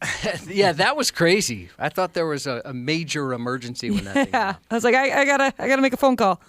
Tonight on Prime Video, Monday Night Football, Las Vegas hosts Dak Prescott and the Dallas Cowboys. Stephen Root, 74 today. Danny DeVito and Lorne Michaels, both 81. Danny DeVito's hosted Saturday Night Live a total of 6 times, making him a member of the show's prestigious Five-Timers Club. And thank you to SNL creator Lorne Michaels for giving us 5 great years. Martin Scorsese turns 83 today. Best of luck to mediocre machinist Jesus starting a new machine job. And happy birthday to Moist Pumpkin Jesus. I thought that would elicit that response from Built for Comfort Jesus, and that's 93X News. Randy Shaver and Brad Ryder on the Half-Ass Morning Show. Firing end zone, and caught! Touchdown! Addison! Santos puts it up, and it is good! The comeback kids, Chicago Bears, do it again! Proud of the way they competed, but not good enough to win overall. And I love the fight to get the lead at the end, and they made a play to get the ball in field goal range on the kickoff return. On the kickoff return, he says, it's day one of our pre-Thanksgiving F-off week. It's Monday. Let's bring in Randy Shaver and Brad Ryder, who I'm sure separately enjoyed yesterday's Vikings game. What, they can't beat the Bears? Well, you said the first place Chicago Bears. They can't they can't even beat Chicago. That's right. Yeah. And Chicago Bears are now 7-3 on the season and in first place after beating the Vikings with a walk-off last-second field goal yesterday. They are who we thought they were. Jeez. boy. We got them off the hook. Yes, we did. Certainly did. After the Vikes took a 1-point lead with what, 45 seconds left, 50 seconds left? Yeah. I turned to my mom and I was like, oh no, it's over. They'll win. There's too much time left on the clock. You got to stop running your yap like that. I know. Because bad things happen. Right after the Vikes took that lead, a kid by the name of Devin Duvernay returned the kickoff 56 yards to put the Bears in a good spot right from the get-go. Yep. On that game-winning drive. Bears kick returners named Devin have just tortured Minnesota Vikings fans. Going back to Bears Devin kick Hester. returners named Devin. Yeah, Devin Hester. Devin Hester. He thought he was cute. Kicker Cairo Santos went ahead and hit his 4th field goal of the game, a 48-yarder, and that was it, boys. It feels like, we've talked about this, it feels like there's more game-breaking kickoff returns in the NFL since they changed that, the kickoff rule. It seems like guys are getting loose a little bit more on kickoffs. The Vikings have had a few, and we've had it happen. I think you're right, Brad Ryder. I think you're right. Actually, that's good for the game. I think the game was missing that part of the game, and I don't know what the percentage is of the number of kickoff returns from a year ago to now, but I know it's got to be way up. If they could just fix the onside kick. Well, that where one you is have now, like 0.00014 chance to receive the onside, to retrieve whatever the word is, recover the onside kick. With the kickoff returns and then the field goal kickers hitting 65-yard field goals routinely. Yeah. I mean, it's tough not to have scoring be up a little bit. I would think, again, I don't have the numbers, but the scoring in the league's got to be up a little bit this year. For sure. They screwed up the onside kick, but I'm not going to lose any sleep over it. So the Bears they screwed it up in the sense that you have to declare it now so that the other team knows it's coming. That's part of the problem. Well, but also it's impossible to recover an onside kick these days because of the way they run it. I can't explain it exactly in detail, but now it's impossible. It doesn't matter. We don't need to get into that. The Bears picked off totally unproven and injury-prone quarterback Viking. What do they call him? What's his name again? J.J. McCarthy. J.J. McCarthy. They picked him off twice. The Bears blew a 13-point lead that they took into the fourth quarter, but they made it happen at the ass end of the ball game yesterday. Yeah. I mean, I think McCarthy has potential down the road, but you wouldn't know it by watching the first 3.5 quarters yesterday. Kind of seems like a spaz. He's missing wide open receivers, and then it almost looks like when he actually puts the ball on somebody, they're surprised that it's there. Well, he throws a fastball. That's what I mean. We've said this before. He throws the ball, can throw the ball very hard without little touch, and that's part of the problem. He wasn't getting any help. Guys were dropping passes yesterday. That didn't help him. But it just, he's not ready for this yet. When guys are open, he's overthrowing them too. He's not ready. The only way, Nick, he's going to be ready, though, is to play. Yeah. And so you're going to have to sit as a Viking fan and just, I guess, basically take it until he figures it out. I don't want to. Because there's really not much choice. You either play and learn or you sit and watch. And the sit and watch doesn't always necessarily mean you're going to be good. So I just want to see the Gopher I don't blame play. I don't blame you if you don't. Well, yeah, but they're not going to let him play. I know, and it sucks. That's all I want. There's no way they're going to put him in there. No, because if he goes, they're afraid, to Brad's point, of a controversy. Right. Yeah, he's not ready for this yet. Everyone's made the same prediction now about Justin Jefferson after yesterday's game. They say he's going to demand a trade. Yeah, I've just accepted it at this point. In the beginning of this season, I was like, all nervous about it. And at this, I'm like, all right, I'll just accept that he's going to go away. We've seen that play out a few times where the diva wide receiver, feels like he's owed a Super Bowl ring, so he has to go and play somewhere else. They say he was visibly frustrated yesterday. I think we all understand the fact that he's only had 5 NFL starts. We get that. But I think the thing that's frustrating for some Vikings fans, is that we were told, and I know that, people get told things by management all the time, but we were told that he was ready. And that's why they let some of the other guys walk. Right. So I think that's part of the frustration, is that we were told that he was ready. That's a good point, Brad Ryder. And they built the team around the fact that he was ready. Right. You're exactly right. It is kind of odd to be this burned out and frustrated by a kid who's only made 5 NFL starts. Why? No, I'm agreeing with you, Brad. Yeah. Ryder. I'm agreeing with you. It's funny. I've been asking myself, why does this feel so differently than any other young quarterback coming in and trying to acclimate himself to the NFL game and slowly but surely figuring it out? That's exactly why it feels so much more hopeless and ridiculous, is because of what Brad Ryder just said. My God, Kelvin O'Connor is so in love.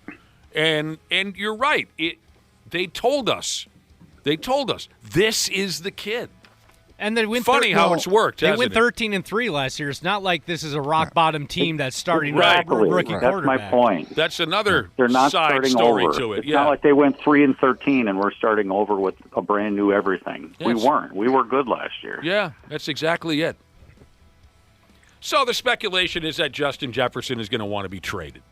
Well, I mean, I think that's just premature stuff. I don't think we can go there just yet. I think that's more for the end of the season, depending on how things shake.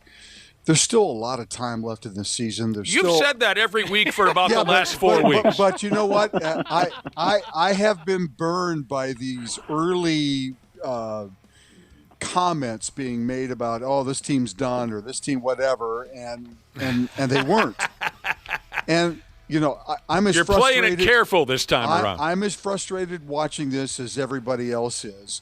The kid just needs an opportunity to continue to try to play, because here's the thing: what other choice do you have at this point?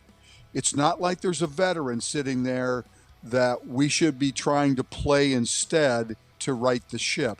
Ashley likes the looks of this Max Brosner guy. Well, sure. The backup quarterback is always going to be. I know. We're kidding, Randy. We're kidding. Apple of the eye. Yeah, we're joking around. We know that, yes, they're going to have to press this. This is all they have. This Yes. is what they like Brad said. Yes. They put all the eggs in the basket, and this is the egg. And so, you know, we're just going to have to sit and watch this happen and then see what takes place at the end of the year. Dana, why did you call him a spaz? I'm interested in that. Yeah, I was curious by that too. He just seems like overly energetic in just a weird way. I don't know. It's tough to just a just spaz. I get that a little bit on the sidelines as I watch him after possessions and going up and down the sidelines. It's a little bit too much. Yeah, he's kind of like that guy that like you invite over to your house to have a couple beers, and then he ends up getting like way too drunk. Are you talking about my buddy Hurricane TJ? Like he's shotgunning beers, and there's maybe like 3 people in the room. Does he then throw up all over your parents' kitchen? And he like hits the can on his head and crushes it. Starts a fight, gets his ass kicked. You have to wonder a little bit how he's handling this mentally too, because he came from college where he rarely lost. In fact, they didn't lose his senior, his last year, because he handed the ball off every play. And he's right. Well, yeah, good point. I wasn't going to go there, but you're right. And so now that he's not having success, you've got to wonder how he's handling, this whole thing mentally a little bit too. Is he engaged? Not used to this. Is he engaged? I think he's married. He's got a child. I think they're just engaged. I think, but they do have a child together. Yeah. I was asking because somebody said they read an article saying that when JJ does get married, there will be no reception. Oh, stop it! What do you guys think of the idea of this Brosmer guy? Well, I'm kidding. You friggin' don't. You fell for it twice. Yeah, I did. I'm kidding. I did. I started to, and then I stopped myself. No reception. Who said that, Cubby? I don't think they have a name. I don't have a name associated with that. That's the Vikings play at Green Bay on Sunday. How do you like the looks of that ball boy. game? That's a monster game for both teams. Is that a big game? Especially for Green Bay, I think, at this point. Here's a headline I read yesterday on a website called We Love Minnesota Sports or something. I forgot what it is. God dang it. I always forget the names of these websites. Well, which one? And I can tell you. What's that? Which I love how you make up the name, We love Minnesota sports. It could be like we hate Minnesota sports, but he just renamed it. So the headline, they call him Kevin O'Connell. The headline is Kevin O'Connell. That's because it's his name. That's not his name. Oh, my God. Kevin O'Connell is the Minnesota Vikings' biggest problem, is the headline. Oh, boy. Yeah, My boy alone. Leave your boy alone? Yeah, I love him. I don't want to see anything happen to him. Somebody texted in earlier and said, let's just go get Mike McCarthy and start winning some games. Oh, God. The Beeve? Where's the Beeve at? Did I say the wrong name? That would be so wild. Well, Mike McCarthy, that's the Beaver. Oh, maybe I... Nick, you'd have Mike such a McDaniel, I'm blast. sorry, I misspoke. Mike McDaniel. Mike McDaniel, from the Dolphins. Yeah. The Beaver would be fun, though, too. Yeah. What's he doing? I have no idea. He's just sitting out. He's watching on TV. Oh, he's a TV guy now? No, I'm watching the games on TV gotcha. from his house. Yeah. Kevin O'Connell is the Minnesota Vikings' biggest problem, and it talks about, J.J. McCarthy isn't ready, but O'Connell keeps pushing him out there and asking him to throw the. But Randy, don't do it again. You don't have to do it again.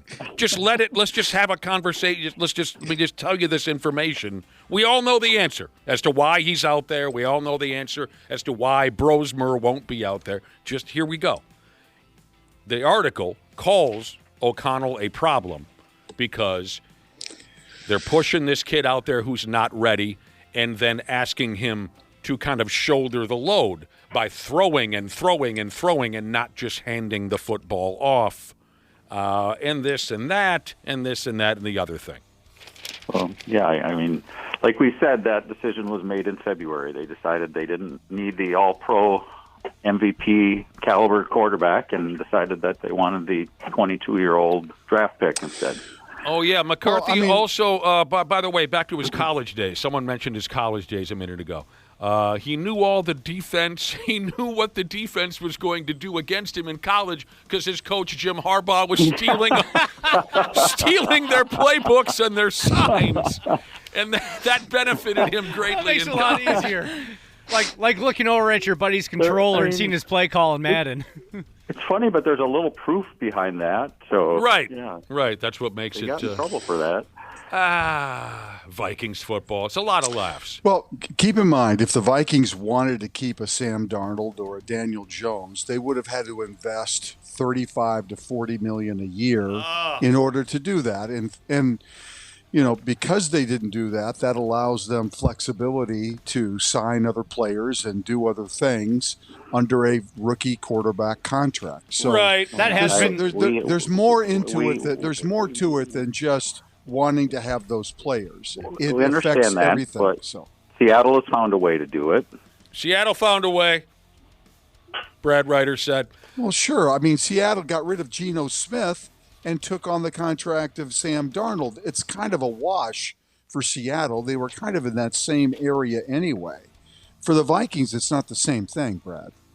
No, I understand, but the Vikings already had a good nucleus built around them before. I mean, last season we just talked about that. They had a successful season with a lot of successful players. They did need some help on the offensive line. Right. Yeah.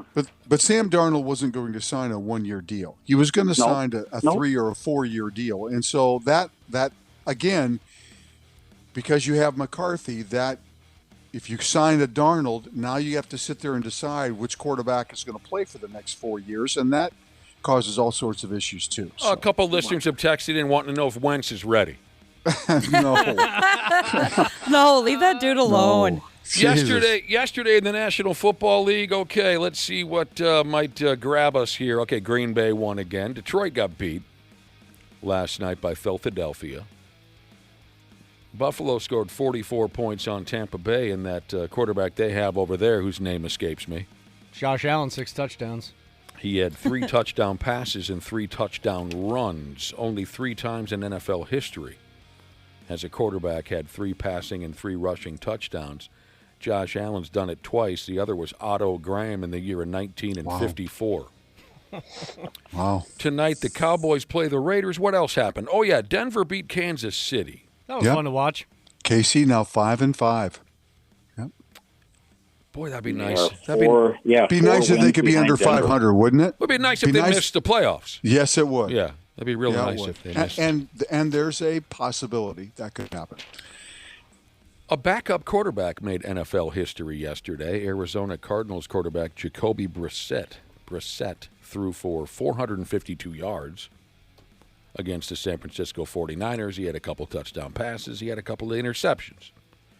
He completed 47 of 57 pass attempts, which broke the record for most completions by an NFL quarterback in a single game.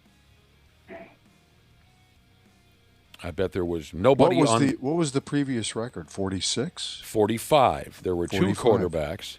Two quarterbacks. I guess I'm kind of surprised by that when you think about how many quarterbacks, how many teams throw the ball so much that was the record. I guess I would have thought it'd be higher than that. But. I didn't see that game, but I was going to say most of those had to have been late in the game because they only had 10 points through 3 quarters. yesterday. It must have been. Oh, they were throwing the ball all over the place, though. I did not see Brad, the game. They ran the ball maybe 10 times the whole game. Okay, and they were throwing it everywhere yesterday. Jared Goff in 20 and 19 and Drew Bledsoe in 1994 threw 45 complete passes. And here comes Jacoby Brissett breaking that record yesterday. I bet there was no one on planet Earth who could have ever predicted the quarterback to break that record would be Jacoby Brissett.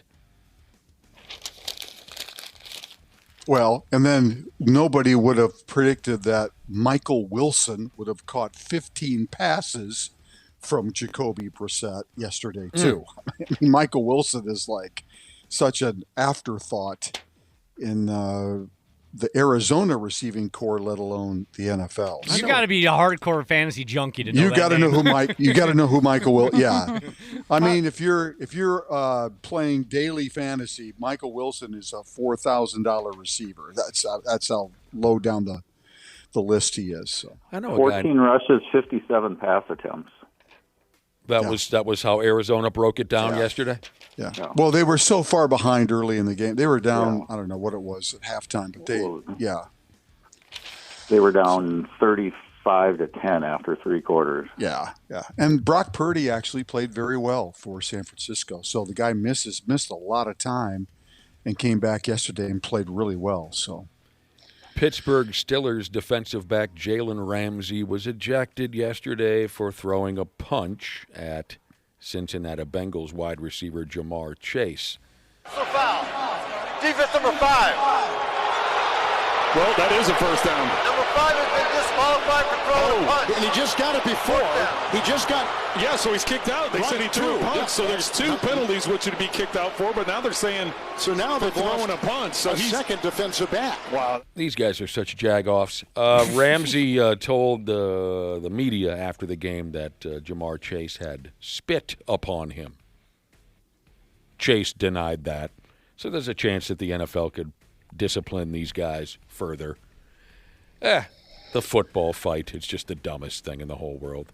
They have released video showing it does look like he spit on him. Yeah, it's up on 93x.com, it does or too. it doesn't? It does. Yep. It does, okay. What's the more lame fight in professional sports, when the football players slap each other in the helmet or when the baseball players all run in and just kind of hug each other for 15 minutes? I do enjoy the baseball ones, though, just because when you see it's taken enough time that the bullpen guys are like, all right, I guess we got to go out there, too. And they're just doing that slow trot, kind of like when you're kind of fake going across the street because there's a car stop there. It's such a waste of time. Just the slow trot. Like, okay. Let's go out there. It does seem like a high school fight where you can tell neither combatant wants to throw a punch, so they're praying their friends hold them back so they have an excuse. Right. A lot of the baseball ones seem like that. A New York Jets cornerback / special teams player by the name of Chris Boyd is in critical but stable condition in a New York hospital after getting shot in the guts at a restaurant late Saturday night. He played here for a few years, the article tells me. Chris Boyd. I think the Vikings may have drafted him. Drafted him. I'm going to go along with it. No arrests have been made. There's an investigation that's cut loose. This Boyd kid got shot outside the restaurant after some type of dispute. The asshat with the gun fired 2 shots and then took off out of there. And this is just from what I read last night, this is an iffy situation here, where this guy's in tough shape, Chris Boyd. Yeah. He wasn't playing this year because of a shoulder injury. Jesus balls. Got shot right in the boiler. Yeah, maybe twice, like he said, 2 shots. And it sounds like it was a bunch of rich dudes. The guys that shot him or allegedly shot him took off in a Maybach and a BMW, so there's crazy expensive cars. I've never heard that before, a Maybach? It's like a fancier Mercedes. Oh. And also, it was reported today that it sounds like, what's the kid's name again? I forgot. Chris Boyd. Yeah, Boyd. Sounds like he was leaving because he said to his friends, there's a bad vibe in here. So he knew something was up. This is funny. A text message came in to say, Floyd Mayweather versus Logan Paul would have more heat than any football or baseball fight. Yes. Yeah. And they would patty cake each other to death. We all know that. Uh-huh. Maybe they have fought already. I don't know. Floyd Mayweather and the YouTube kid. But, yeah, that would have more real heat than any NFL or Major League Baseball fight. And then I read that one of my favorite players growing up, Kenny Easley, died last Friday at only 66 years old. No information was provided on the cause of Kenny Easley's death, but he had kidney problems as a very young person. Yeah. Matter of fact, if I remember right, he retired because he had kidney disease. He only played 6-7 years in the NFL. He was a safety for the Seattle Sea Ducks for you younger people. I thought he was one of the coolest looking football players. So when I was a kid, when I would go out and play youth football, I did my best to look like Kenny Easley. I even made my folks go buy me the same face mask that Kenny Easley had. And I loved playing defensive back. I loved throwing cheap shots into guys' chins and whatnot. That was my thing. Kenny Easley, only 66. Hall of Famer. Yeah. He only played 7 years in the National Football League and had 32 interceptions. That's like averaging nearly 5 a year. Four a year? Between 4 and 5. That's my arithmetic there. Had to retire due to kidney disease. So I'm not sure what got him. But we can take a decent guess. Well, another one of your kind of heroes is don't even talk about it. Is having surgery this morning, getting a liver transplant. That's Bernie Kosar. And if you watched anything on social media the last couple of days, it's heartbreaking to see him in the hospital. Yeah. His attitude's been amazing. I saw an interview that he did with a reporter while he was in the hospital. It truly is heartbreaking to watch. He does not even look like himself. It's just crazy. Yeah, that's tearing me apart watching the Bernie Kosar updates. Bernie Kosar was one of my heroes growing up. Oh, I loved watching him play quarterback for the Cleveland Browns. Rickety ass. He had the knees of a 70-year-old man when he was a rookie. 22. When he was a rookie. Yeah. Just broken ass looking old ball player, but boy, he could sling that football. F you, John Elway. So I'll say it again. If it wasn't for John Elway, Bernie Kosar would have won 3 Super Bowls. This is cute. March Madness Jesus texted in to say, Mike Tyson versus the ghost of George Foreman. Oh, jeez. Would be a better fight than any NFL or Major League Baseball fight. I mean, barring a couple of real oddities, because, someone will likely text in a minute and say, well, what about when Nolan Ryan beat up Robin Ventura? What about Roof Ned Odor getting his jaw, breaking the jaw of Batista from the Blue Jays? There have been 1 or 2 of those in the 1,000-year history of baseball. But, yeah, Tyson versus the ghost of George Foreman would be a better fight. I'd sign up for that one. Oh, yeah. You'd have to, right? Yeah. It does sound like a movie they'd make, doesn't it? Like a Disney movie or something? Well, row the boat, Ski-U-Mah, Go Gophers, Big Ten Network. Row the boat, Ski-U-Mah, and Go Gophers, Big Ten Network. They got pretty well smoked. I don't know why that's so funny every time. Pretty bad. They got pretty well smoked at Oregon on Saturday night, Friday night. Yeah. Not a surprise, though. Oh, I was shocked. I don't think we could be surprised. I mean, I guess, if you base it on the score, they got smoked, but... Yeah, pretty close ball game overall. It's only 42-15. The score wasn't indicative of how close it was. Yeah. Yeah, they got pretty well whooped at Oregon. Next up, they go to Wrigley Field this coming weekend. They play football. Northwestern, right? At Wrigley Field this weekend against the University of Northwestern Wildcats. I think this is because Northwestern is building a new stadium. Is that correct? Yes, that's correct. So this is why they're playing. This is why they're playing in Wrigley. They're playing. They're not playing all of their home games at Wrigley. They're only playing 1 or 2 a year. But I think their new stadium is going to be ready by next this coming fall next season. Okay. They've got kind of a makeshift stadium on campus that they've been using the last few years. I watched a decent part of that Michigan Northwestern game on Saturday. The Gophers got a tough game on Saturday. Northwestern should have beat Michigan. They should have knocked them off last Saturday. People were telling me that was a good ball game. I didn't. Yeah, never saw it. Oh God. You know how we bust Dana's chops about his sudden deep love for the Buffalo Bills that struck him that came out of nowhere? Yes. Speaking of Northwestern University, my cat Big Lou, God rest his soul, he checked out. But a few years ago, Big Lou was spending most of his days trying to kill our other cat. And seriously. Yeah. Seriously. Yeah, I know. It's incredible, It was horrible. He cut up my wife a couple times when she was breaking up. Just suddenly, Big Lou, who's the sweetest cat in the whole world, just figured, hey, you know that other cat in the house? I'm going to kill him. And I'm going to have you guys watch me kill him. So we had to ship him off to Chicago. He went to live with my sister-in-law. And she lived right on Northwestern's campus. You could basically see into their old ballpark from her apartment, So we drop off Big Lou. Thought I knew him, right? I thought I knew him. Yeah. The next trip we made to Chicago, he's got his elbow up on the window, looking out onto the ball field. He's wearing head-to-toe Northwestern Wildcat stuff.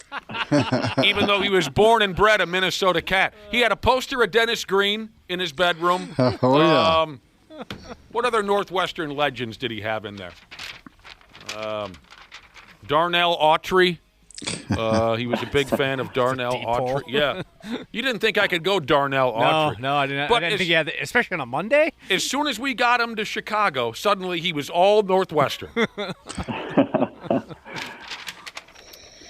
Well, that'll be, I don't know. I'm not always about these let's play football in a baseball field. You guys know that I hate the let's play hockey at a football stadium gimmick. Yeah. But, I'll get a look at what Golden Gophers playing at Wrigley Field. I'll get a look at it. I bet a lot of Gopher fans are heading down to the game. I know what. That'll be unique. I had friends that went out to the Oregon game, and they knew going into it, we're just going to have a good time. We're not expecting much out of the 25-point underdog Gophers. Yeah. Yeah. These are a couple of big games actually for them. If you look at it, because they're 6-4, and we know that they're not going to be, Yeah, but there's a big difference between 8-4 and 6-6, though. Exactly what I was getting at, because these are two games you should win if you play well. You're going to, face Wisconsin after this Northwestern game, and if you play well in these last two games, 8-4, you're right. That was what I was getting at. It looks a lot different than 6-6. Looks a lot different, feels a lot different, and your bowl prospects are a lot different. So. And for recruiting, too. Is the Axe game here or there? Does anybody know off the top of their heads? It's here. Yeah, the game against Wisco? Yeah, it's here. Yep. Yeah, that's coming up here the weekend after Thanksgiving. 29th. Yep. The weekend after Thanksgiving. All right, what else are we talking about here? Well, the 29th is not the weekend after Thanksgiving. That's the Saturday of Thanksgiving. 2 days after Thanksgiving, yeah. Yes, the weekend after Thanksgiving. Oh, I thought you said the week after Thanksgiving. No, you stupid bastard. Did everyone get a load of the... Did everyone get a look at the bitch Texas state trooper who acted like a friggin' 10th grader at the ball game versus South Carolina? Yeah, what was that about? That's on 93x.com. I don't get that. It seemed like that came out of nowhere. Well, he's just a bitch. It did come out of nowhere. Yeah, he just acted like if they had an interaction before at a different point or what happened. I think this guy was just trying to be a hard-on. Looked like he laid into him a little bit, too, like 100%. If you want want to put his shoulder in. If you want to check out the video, Ashley said it's on our website. So Texas A&M's playing South Carolina over the weekend. And the Gamecocks were just beating the piss out of Texas A&M in the first half. Matter of fact, at the half, it was 30-3 in favor of South Carolina, but Texas A&M came back and won the ball game. But anyway, late in the second quarter, a group of South Carolina players scored a touchdown or something. So 3-4 of them kind of walked up the tunnel like they were on their way to the locker room. Like you see guys do, they had so much momentum, they kind of carried themselves into the tunnel. They're walking back towards the ball field, and a Texas State trooper, or whatever he was, I can't say for sure. I don't know exactly if he was the college's cop or the Texas State trooper, whatever, a cop. I saw it as a trooper. He's he doesn't work for the college. So he's a Texas trooper. He walks right through the South Carolina players as they're walking back towards the field and gave them the old stiff shoulder bit that you might have done back in junior high when you cross paths in the hall with someone you didn't like. Yeah. You know what I'm talking about? Oh, yeah. Little boom with the shoulder. And then after causing the contact, it was 100% his doing. Then he turns and yells at the guys. Like something like, "Get out of my way," or something like that. This was all caught on the ESPN broadcast, and instantly everyone jumped on social media to light this idiot up. And he had it coming. What a tool bag. He did get sent home from the game. Whoever his That's awesome. Yeah, whoever his boss was watching and said, "What are you, a 14-year-old? Go home." Yeah. You're trying to make it about yourself. Yeah. Yeah, he can't. They're not going to let him go to any more games, and he might get in some worse trouble. It sounds like they're not letting him go back to the game. They said he's done. You can't go to the games anymore. You're back on supermarket duty, pal. Yeah, I mean, this is a grown man. And you could tell the players were stunned and kind of almost apologetic. Like, what did we do? Yeah. Why are you upset with us? What a moron. I saw a tweet that said, "This is peak Texas State Trooper power trip right there. Yeah. Everything is bigger in Texas, including fragile egos and hurt feelings." We got our trooper buddies coming in. Should I give one of them the shoulder when I let them in? Just to let them know who's in charge? I do not see that going well. Those guys are twice your size, and you're a big guy. I can see them getting very serious very fast. I get tased and poop my pants. What did you say, Randy? What should he do? I said we should film it so we can see it. We can put it up there and compare the two. Just watching these guys baton Dana. That's true. You kind of forgot about the taser and the baton. That'd be fun to watch. Oh, I'm all for that. Let's do it. They're nice enough guys, so they'd probably let it slide. Next Randy Shaver cancer event at VFW. Come watch Dana get tased. But isn't it always the biggest hard-on? The guy with the thickest neck and the broadest shoulders is often the most sensitive little sumbitch in the room. Mm-hmm. Yep. Unbelievable. Ah, man. Yeah, big. There's some cops texting in saying, they're obviously law enforcement supporters, they're police officers, but they said Texas troopers are a weird breed. That makes sense, yeah. Yeah, Big Lou had his Evan Eschmeyer poster up in his bedroom. I figured Brad Ryder would be the only one to follow that I got that one. Pigs won in overtime last night playing Las Vegas. The Russian kid potted a power play goal right before the effing buzzer went off, right at the ass end of the overtime session. He won times a puck past the Vegas goaltender. So they've won a couple in a row. 4 out of the last 5, I think. They beat the Ducks Saturday night, too. They shut them smooth out. North Carolina plays here on Wednesday. State of hockey. Golden Gopher hockey split with Long Island University. Timberwolves split their games this past weekend. They beat Sacramento, then Denver kicked their ass. They got a game tonight at home against the Dallas Mavericks, who are usually terrible. Well, they're banged up, too. Yeah. Yeah.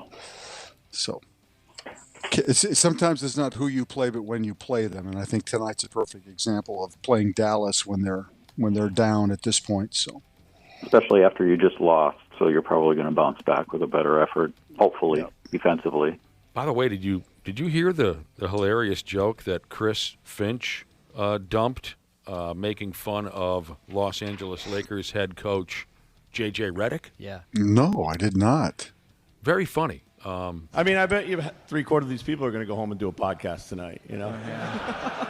You're going with the anti-media tropes right out of the gate. I mean, it'll qualify you to coach the Lakers. Oh, that's funny. That is funny. Who was he speaking to? He was on a podcast called The Zach Lowe Show. Okay. I'm not familiar with the program, but they had a live audience and the whole works, and they were talking about podcasts. And as you heard, Finch said, I bet 3/4 of the people in the crowd right now have a podcast.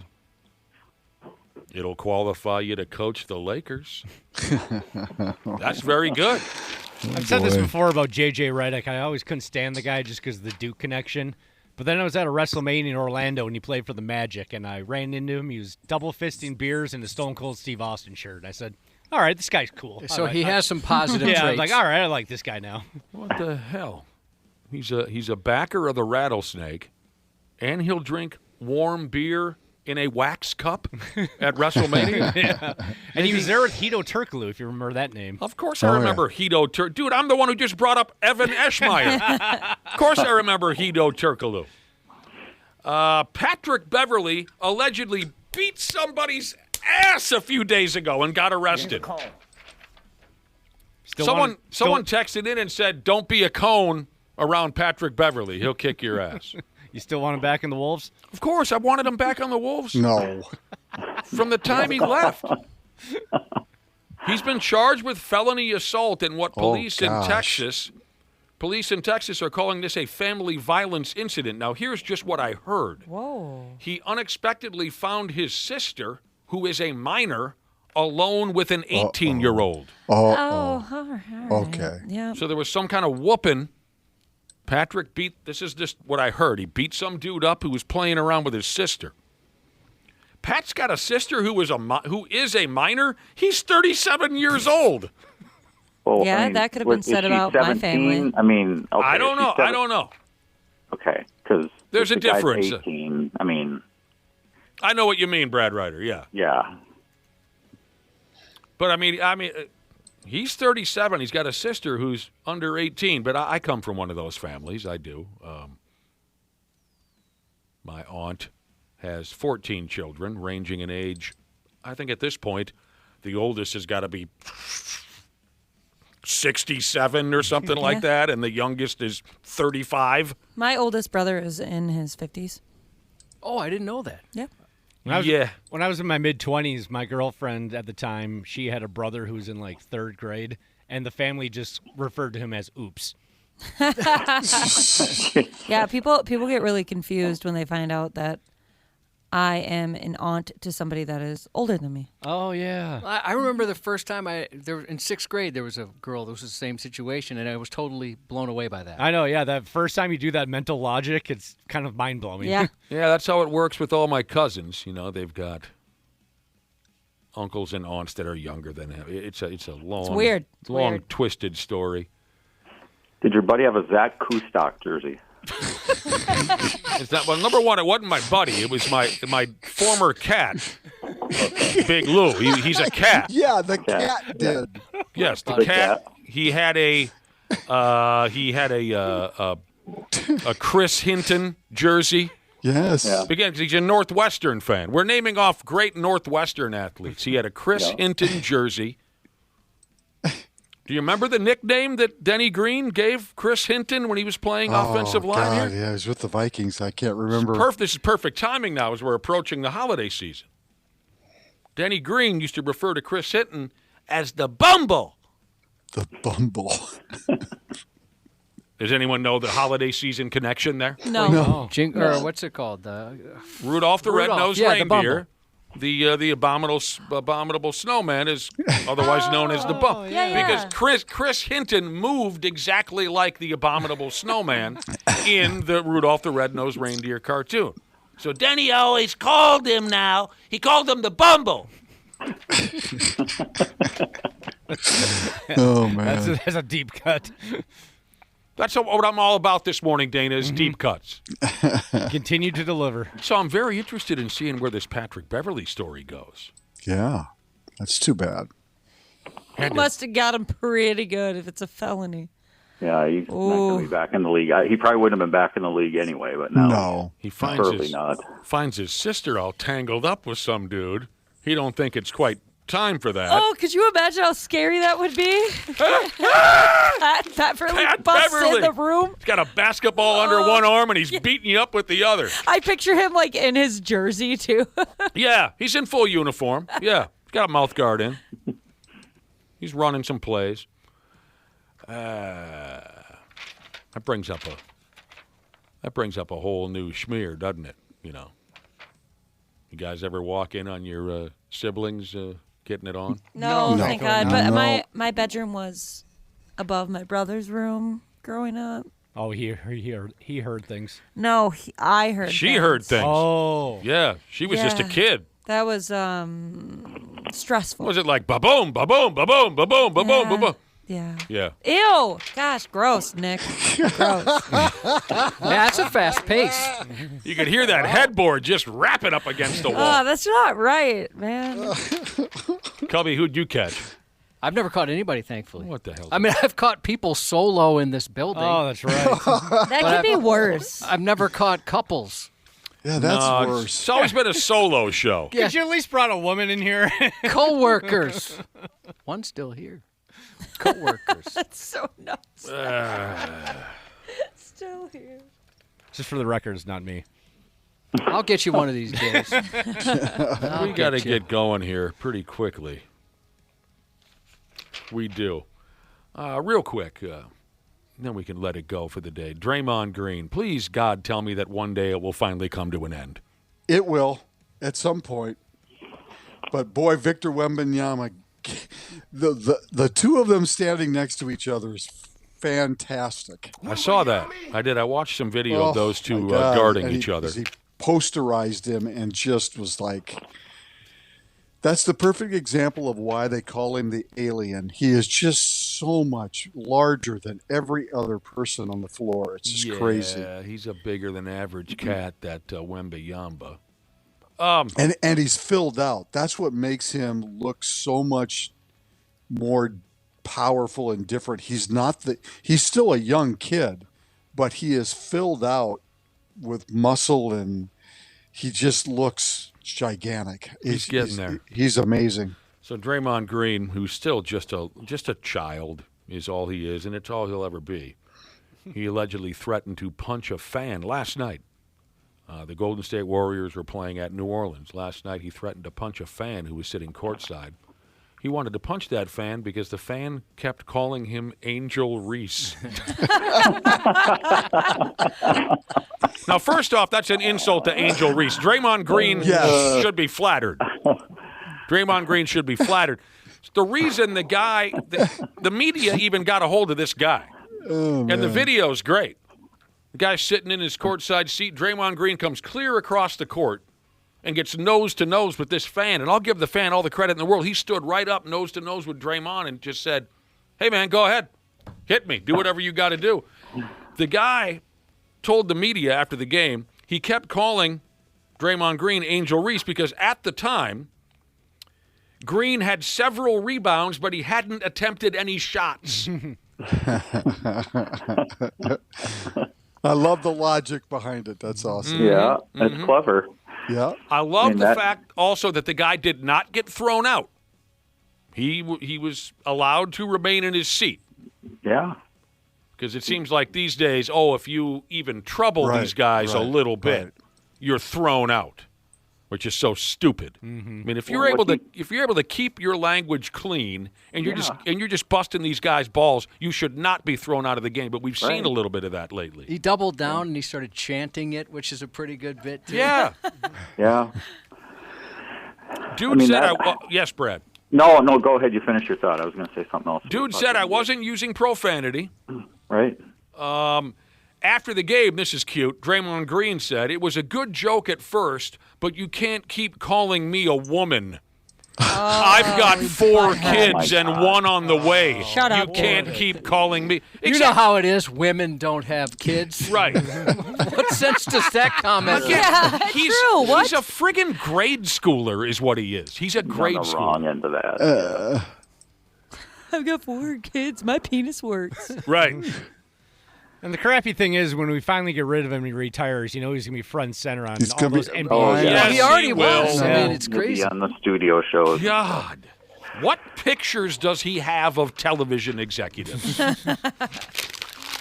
Right. I was going to say, right now, this league has a few problems and from a competitive parity standpoint, because I was looking at the standings this morning in the Western Conference. You've got a 13-1 team and a bunch of like 2-11 and 3-11. I mean, it's too early in the season for. It looks like Oklahoma City's only going to lose like 3 games all year, and then you've got teams at the bottom who it doesn't look like they're going to win 10 games all year.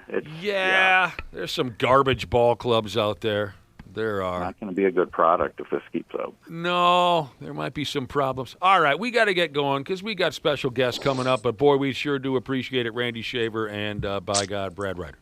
You bet. Right. See you tomorrow. Guys have a good one. We'll have a visit from the state troopers when we come back on the Half-Assed Morning Show. The 93X Half-Assed Morning Show. All right, all you procrastinators, enough is enough. It's November, and the you-know-what is about to hit the fan. Time to hit up my friends at Standard Heating and Air Conditioning to get that furnace cranked on and get it winter ready. Dana here. November's also the final tune-up deal of the year at Standard. You can get $20 off your furnace fix when you make an appointment and mention 93X. Yeah, I know we're all hardy Minnesotans around here, and you're probably saving up to buy me a sweet, sweet Christmas gift, but don't roll the dice on your furnace. Time to prep and protect. Book that tune-up today at standardheating.com. That's standardheating.com. This episode is brought to you by Progressive Insurance. You chose to hit play on this podcast today. Smart choice. Progressive loves to help people make smart choices. That's why they offer a tool called Auto Quote Explorer that allows you to compare your Progressive car insurance quote with rates from other companies. So you save time on the research and can enjoy savings when you choose the best rate for you. Give it a try after this episode at Progressive.com. Progressive Casualty Insurance Company and Affiliates. Not available in all states or situations. Prices vary based on how you buy. Michael Rosenbaum and Tom Welling take you behind the scenes of one of the greatest shows of all time. They're Ultimate Rewatch podcast. We're in the midst of season 7. And hold on. Obviously, we had a very successful television show for 10 years. That was Superman based. But we had to make everyone believe that you were Clark. I got to be honest, I was surprised at the end of this episode that I wasn't. I was too! Talkville, the Smallville Rewatch podcast. I'm not sure I knew when I was filming it that I was not me. Follow and listen on your favorite platform.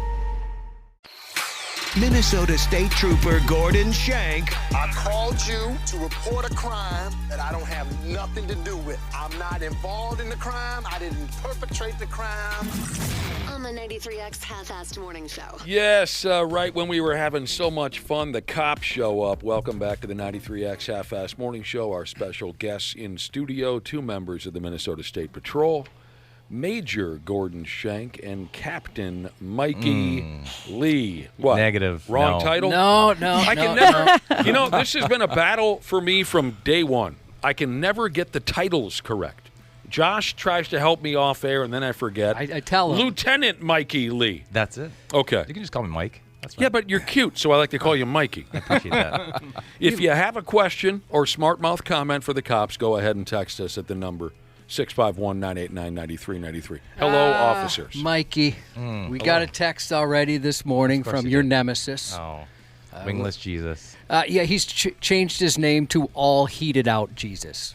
He's tired of heat. Heated out. He's tired of heat. The operation you guys, I'd imagine, run from like time to time. Like the heat from John Law? That kind of heat? What's heat stand for again, or what's the idea behind that? It's high enforcement of aggressive traffic. Yeah, he's tired of it. Yeah. He doesn't want it anymore. But he's saying you didn't make the captain spot. I did which not. Is I believe that was to keep you here on the radio with us. That's what I like to believe, too. Otherwise, you'd be gone, wouldn't you? Yeah, that was one of the interview questions. Oh, my God. Sorry. That was a big one. We're under attack here. Heat. Heat stands for what again? High enforcement of aggressive traffic. I never knew it standed for something. I thought it just meant like, hey, yeah, there's more heat out here, more cops out here. And I had to just made that up, and you all believe me. Or a friend of mine would often refer to the police as heat when we were kids. Of course. And when we'd be driving around and we'd see a couple cop cars, he'd say, it's getting a little hot out here. Yeah, we better roll heat. out. The So, Shank, why didn't he get the captain spot? You know, I wasn't on the interview panel, so I can't really I mean, if say. you had to guess, like, the top 15 reasons. Browser history? Yeah, it could be up there. I didn't know that was part of it. They do the research. Now you know. Mikey. Yes, sir? You can call me Nicky if you want. Ooh. Mikey, you were recently up for that position or something, a captain spot? Yeah, I interviewed, gave it my best, and it just wasn't enough. Huh.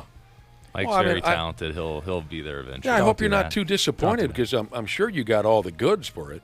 Oh, thank you. I Yeah. appreciate that. I recommend you sue. I don't think I have much to go off of. Got a question here about something someone has seen on cop shows. This is construction testing Jesus. I've watched many cop shows, and I'm wondering why they always seem to touch the back of a vehicle on their way to speak to the driver. What is this about? So we can practice our shoulder shove. Staff games. I've heard it's to put fingerprints on the vehicle. Is that correct? Well, one of the main reasons that I was taught is that you're ensuring that the trunk is sealed, so no one could just push it out and ambush you. Oh, okay, so that's what it is. Interesting. So have Josh? You watch a lot of cop shows. Did you notice that? Yes. I'd never noticed that. And I've seen it in like the cop videos, right? Watching people get pulled over after a chase or whatever. So so it's not the fingerprint thing.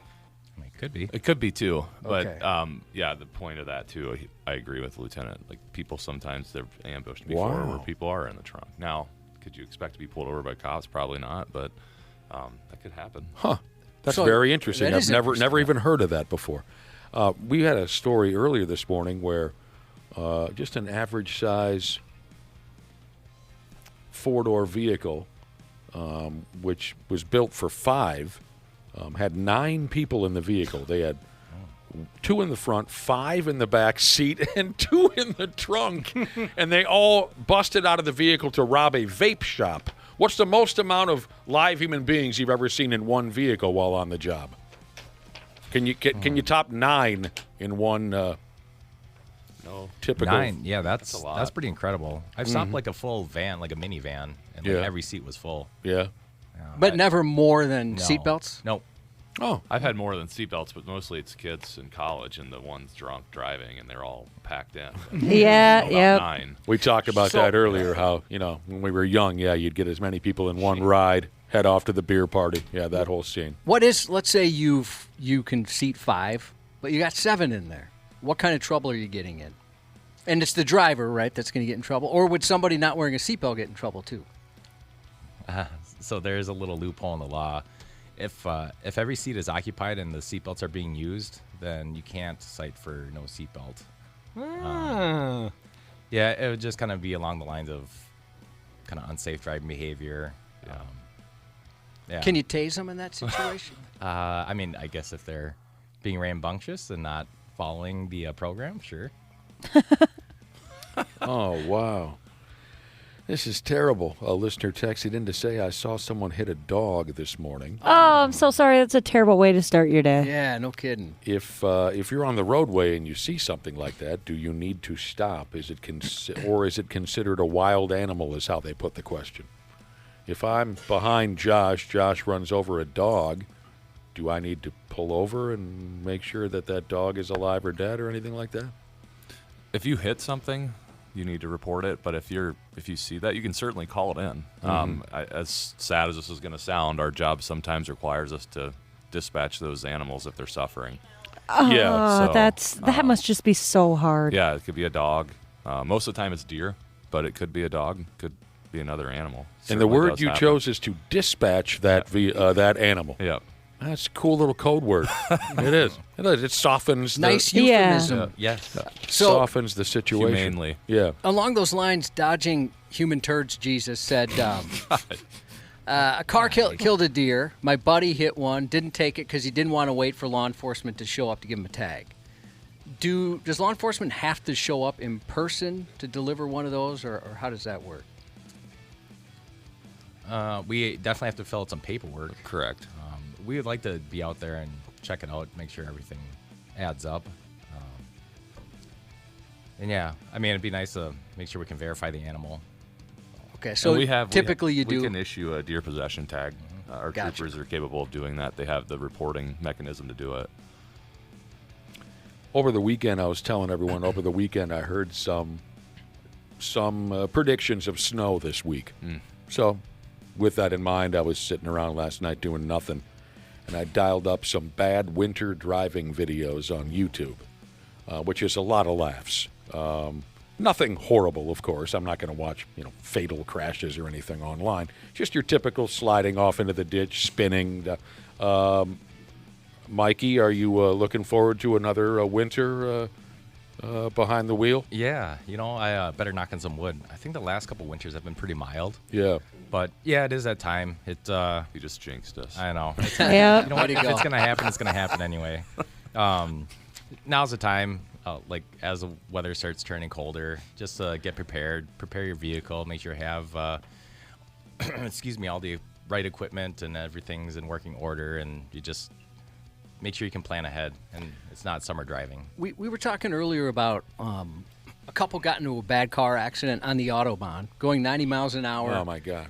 And there was intimacy involved, which they said caused the crash.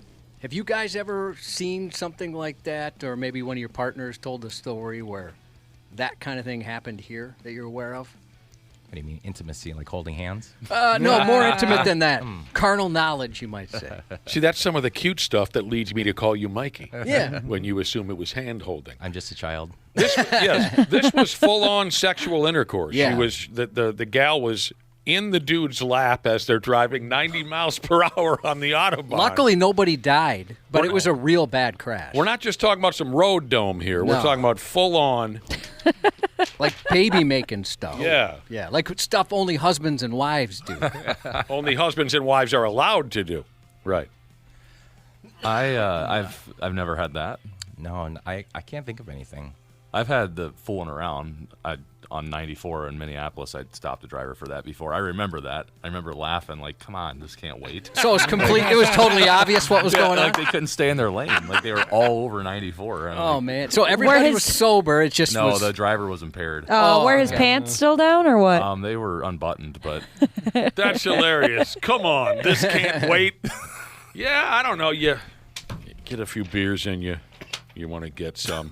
It's terrible. It's dangerous. You guys wanted to talk a little bit about the holidays and drinking and driving, I think, didn't you? Yeah. Yeah. It's, what are we already in November here? So we got next week is Thanksgiving. Yeah, I can't believe it. Mm-hmm. So, yeah, people are coming home and people got time off. So we want people to enjoy their time with their friends and family, have a good time. We just want people to plan ahead and make sure you can get home safely, get to your event safely. So there's plenty of options. We just don't want people to feel like they need to risk it and drink and drive and make this time of fear just absolutely terrible for everyone. It's incredible that we have to have this conversation still in the year 20 and F me running 25. And the numbers it's incredible. Are always shocking, you know, especially statewide numbers when you see how many you get over the holidays. Yeah. Is Thanksgiving, where's that compared to like New Year's Eve as far as how many busy. people? Yeah. I think, too, because it's, obviously Thanksgiving Thursday and then Black Friday people take off or are off, and then you're going right into the weekend. So it makes for a pretty long weekend. And Wednesday night, too, the night before Thanksgiving. Yeah. It's Oh, yeah. always busy. Big drinking night. And these holidays, it's summer. We have our 90 days during the summer where it's busy, and we do see a lot of bad decisions behind the wheel. But for whatever reason, the holiday parties, the gatherings, the family gatherings, or maybe they're just frustrated they have to spend the time with the family and that's their outlet. I don't know. Drinking their political uncle away. Yes, but for whatever reason, we see a lot of people make bad decisions behind the wheel during this time. So if you plan ahead, just find a ride. Mm-hmm. Oh, it's so easy. And it's so easy nowadays, right? It's right at your fingertips, right on your app. It's so friggin' easy nowadays. I get that maybe somebody's trying to save some money or the pain of having to get their car the next day, but when you consider, I think so Ryan expensive. Pasiga, our criminal defense attorney who joins us, has said, $10,000, expect that if you get a D-dub. It's a lot of money. I don't think people realize that. Like the $40 Uber or cab or whatever, or interrupting your friend and calling for a ride, it's so much cheaper. And it's safe. You don't want to put yourself in a bad spot. I had a lot of fun in the back of cabs and Ubers over the years. I really have met some interesting people. I highly recommend it. If you're one of these hard-ons, I gotta drive home. Spend some time in a cab and an Uber, man. There's nothing but characters and laughs back there. Wasn't one of your most favorite memories of that when the guy was drunker than you were? Yes. That's pretty fun. The driver? Well, yes. Oh, no. Oh, no. This was the good news, though. I was leaving the Target Center, and we were just going city streets, 25 miles per hour, 30 miles per hour. If we were getting on the interstate, I would have been nervous. But I wasn't. I was drunk. Get in the back of this guy's cab. He's got a friggin' big old sippy cup, and he smells like booze. I had the time of my life. My goodness. We clicked right away, he and I, because we were both hammered, and he got me home. It was stupid, but I had a lot of fun. You're right, Josh. That was a highlight of my cab career. Drunks are less annoying when you're also drunk. Maybe that was his thought. Right. Somebody wants to know, is it true you cannot be pulled over for expired tabs? And this is going to change the way they feel about renewing their tabs, they said. Your answer here. Yes, you can be stopped for expired tabs. Absolutely. So they will be getting new tabs then. Excellent. Why would anyone assume that you cannot be pulled over? Wasn't there like a moment there with, was it COVID or something, where they, because of like how delayed all the tabs were, that the cops were kind of giving people a break? I remember something about that. Yeah, they were trying to maybe stop it, or I'm not sure. We've always, whatever the state statute is for whatever the traffic or equipment or registration issue is, we've always addressed it, enforced it, whether that's a warning or a citation. We've never wavered from that. That's got to be one of the top 10 reasons why anyone gets pulled over, right? You're not registered properly. Isn't that a way for you to find like other things too? Like, oh, you pull somebody over for their tabs, next thing you know, you smell booze on their breath. Oh yeah, it can happen. Hell yeah, that can happen. Yeah. Could lead to anything. Here is a CDL driver texting into the show, boys, as we're talking with Gordon Shank and Michael Lee from the Minnesota State Patrol. A CDL driver. He says, is there a resource that I can use to find all the rules and the laws, as opposed to waiting to ask the cop when I get pulled over? So it sounds like he's looking for some kind of a website with all the rules and laws of being a CDL driver. There's stuff that you have to do as a CDL driver for the state. Did this guy lose the handbook maybe that they handed him? They do. Yeah. They have handbooks. Yeah. And federally, there's CMV laws that are available online. Probably is the best route to do that. There are ways to find those state and federal laws that would apply to that commercial vehicle driver. It's all online. Josh, you're a handbook guy. Do you have a CDL driver's handbook? No, I don't have a CDL license, or maybe someday. You know they handed him one, right? Yeah. I'm sure. He put it. That's an odd question. Like, he should probably be on top of that. Yeah, you should probably know what the hell you're doing out there. It is his job. He can certainly, if he goes to the Minnesota State Patrol website, we have a commercial vehicle section that specifically has information on there as well. He could certainly call us to our office. They could guide him in the right direction. Give him a call. It's right next to your Hot Chick of the Day segment. At least somebody's website still got it, right? Purple Belt Jesus said, my company just mounted a camera in my work truck. Isn't it illegal to have something mounted in the middle of your windshield? Yeah, the middle is a bad choice. It's going to obstruct your view. It should be in the kind of right by your rear view mirror or in one of the corners. So that it's okay to do that? Yeah. It's okay to have it, just not blocking the middle of your windshield. Right. I've got a camcorder in the middle of mine. Yeah. Do you have it just like it's distracting, yeah. It's huge. It's watching you. Just Scotch tape. Just how else are we going to get the? How else are we going to get the footage for the bang bus? Unless you have that. Minnesota State Trooper Gordon Shank. I called you to report a crime that I don't have nothing to do with. I'm not involved in the crime. I didn't perpetrate the crime. On the 93X Half-Assed Morning Show. Oh, absolutely. Absolutely. Wonderful times we're having around here. We got Mike Lee and Gordon Shank in from the State Patrol. If you have a question, that number is 651-989-9393. The boys are happy to answer your questions or comments. I like this one. I bet you guys could be creative with this question. What law would you add as far as driving laws go? What law would you add if you had the choice? Like, say, what came to mind for me was I think it should be against the law for a garbage car to have a big fancy spoiler on the back, like something like that. Oh, but that adds a couple of HPs on there, doesn't it? Yeah. One or two? If you could add a law, something you see out on the roads, to make something illegal, what would it be? You can think about that for a while. We can get to a chewing couple that. other questions, and you can think about that. We need more window tint, I think. More window tint. Yeah, that was an off-air conversation. Yeah. Ground effects, the lighting underneath your vehicle. Oh, that's how I know you're a pimp. Somebody wants to know, are those legal in Minnesota? Oh, you look disgusted, Shank. I'll defer to Mike. You Let can't you chime even. in. I'll keep it very basic. Essentially, you can only have certain colored lights on your vehicle. So, What if they're amber? amber is it's a legal light. So you could do that? Yes, in certain capacities. All right. I'm just trying to look like Paul Walker in Too Yes, Fast, Too yeah. Furious. That's what everyone is. Gordon, are Like, you give it a rest?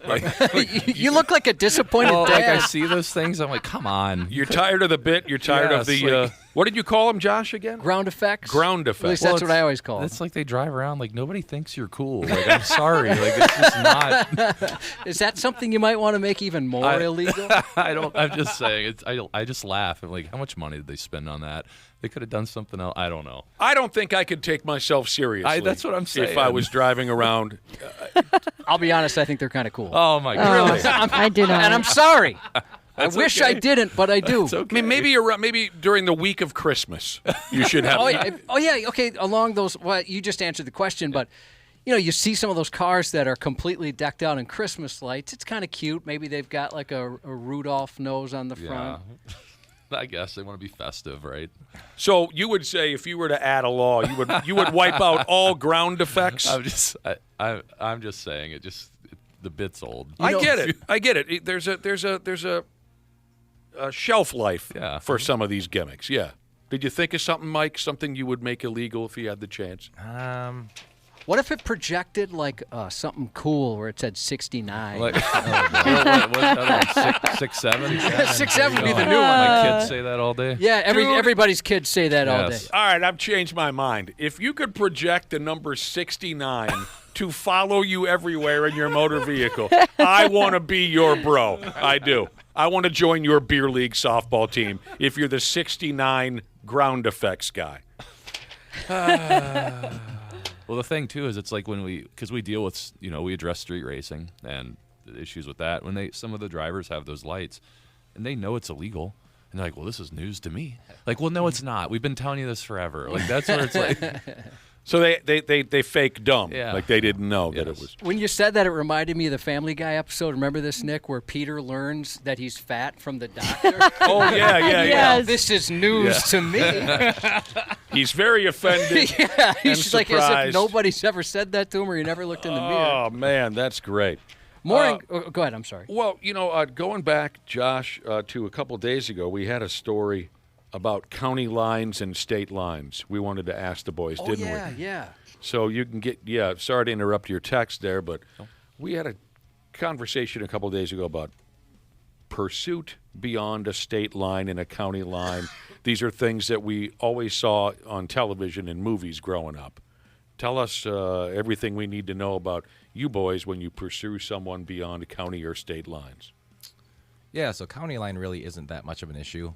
It's when you cross state lines we need to consider the original factor for the pursuit, because we do have some agreements with our surrounding states, North Dakota, South Dakota, Iowa, and Wisconsin, and then as well as Canada too. So you just call ahead and they can say go ahead. Yeah, we have a standing policy of why you could go into cross state lines. Ground effects. What's that? Is ground effects on that list? I think that's like the highest level. Like send all resources.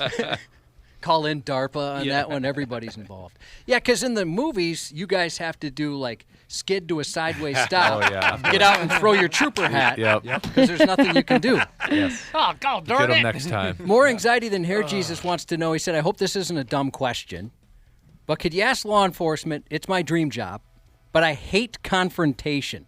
Would I be miserable as an officer for this reason? Yeah. Yeah, you would. I'd imagine that's 90% of your job. Confrontation. I think it's the other way around, to be honest. I would imagine that's probably only 10% of your job. Yeah, you nailed it. I'd say for the most part, people are pretty understanding and willing to have a conversation with you. There's definitely times where people are just upset at the situation, and they're trying to take it out on you. So. Like a kid. Well, like a friggin' kid would. My cousin is a police officer on the take, and he always told me, it's like, even the good people lie to us. Everybody lies. Do you know how fast you're going? No, I'm not sure. Do you know the speed limit here? Gosh, no, I'm not too sure about that. Or they know, they're just doing their best to stay out of trouble. Of course. That's funny. That would be my one law I wish I could change. Like, you can't lie to law enforcement. No lying. Yeah. True stories, true answers only. Yeah. I told the guys a story the other week. I was brutally honest with the cop when I rolled a stop sign close to home. Pulled me over, ran my insurance, said, okay, you're good to go. You got a clean record. Let's just not have this happen again. I said, yeah, I'm sorry, officer. To be honest, I was just bringing my hungover wife a bag on coffee. And the guy goes, been married 17 years. You should have led with that. You guys are whipped. You guys are. Here's a guy that wants to drink no alcohol beer in his car. Non-alcoholic beer in his car. We've talked about this before. Well, I'm sure we have, but yeah, it's like tent. I can't remember. I can't remember the laws on non-alcoholic beer drinking in the car. Yeah, while driving. I would suggest against it, but NA beer is it does have some alcohol in there. It's just not the high enough threshold. How long would it take you to get drunk, Mike Lee, off of non-alcoholic beer? I don't know. 3-4 days. Treat this body like a temple, man. I bet it could get me at 6 ounces. Yeah, just opening it and just taking a whiff of it. The fumes get you. Josh, I got to get you wrecked on NA beer. I would like to know how much I could drink before I'd feel it. Are we having a Christmas party this year? Yeah, we are. Yeah, it's not till January, but yeah, we are. January 2027. We got to get you wrecked on NA beer and see who you fondle. Yeah, I am a loving drunk. I'm going to text one of you guys next time I get drunk. Go ahead. I usually save that for Nick. See whose ass you grab after you've had 11 or 12 NA beers. You guys are awesome. You are. One more for you, Lieutenant Mike Lee. We were saying it's kind of a bummer you didn't get promoted, but we're glad because you get to stay here. I'm happy to be here. Not the West Delegate Jesus says, quick question, I'm putting in for a promotion. I'm wondering if I can borrow Major Shank's notes. Mikey, you can keep yours. Okay, all right. Again, this is the guy that likes to text in and bust your balls. I hope you're friends with this guy and we're not giving him airtime and you can't stand him. Friends is it's a bold term. He's great. Hey, also quick, if you got time, like Gordon mentioned, we just had Major Erickson retire. Just want to give a big shout out to him. I think all the troopers and fellow cops couldn't agree. Guy is absolutely spectacular, and we wish him nothing but the best in his retirement. That's awful nice. Yeah, Major Erickson, huh? Yep. We wish him luck here. The Half-Assed Morning Show wishes him the best as well. You guys ought to go ahead now and have a terrific Thanksgiving next week. Yeah, you as well. Hopefully it's not too busy. Oh, and we'll behave. We will behave with our drinking and driving. We promise we will. The 5 of us will. Yeah. How many of us are there? 4. The 4 of us will. Thanks, boys. Thanks, Gordon, and thanks, Mikey. See you guys. Thank you guys. Take care. Happiest of birthdays to Adam. This text says, we worked together and he pissed me off. We don't work together anymore, but I miss working with him every day. That is from Adam. Doesn't piss me off anymore, Jesus. And happy 55th to former baggage handling Jesus. The 93X Half-Assed Morning Show.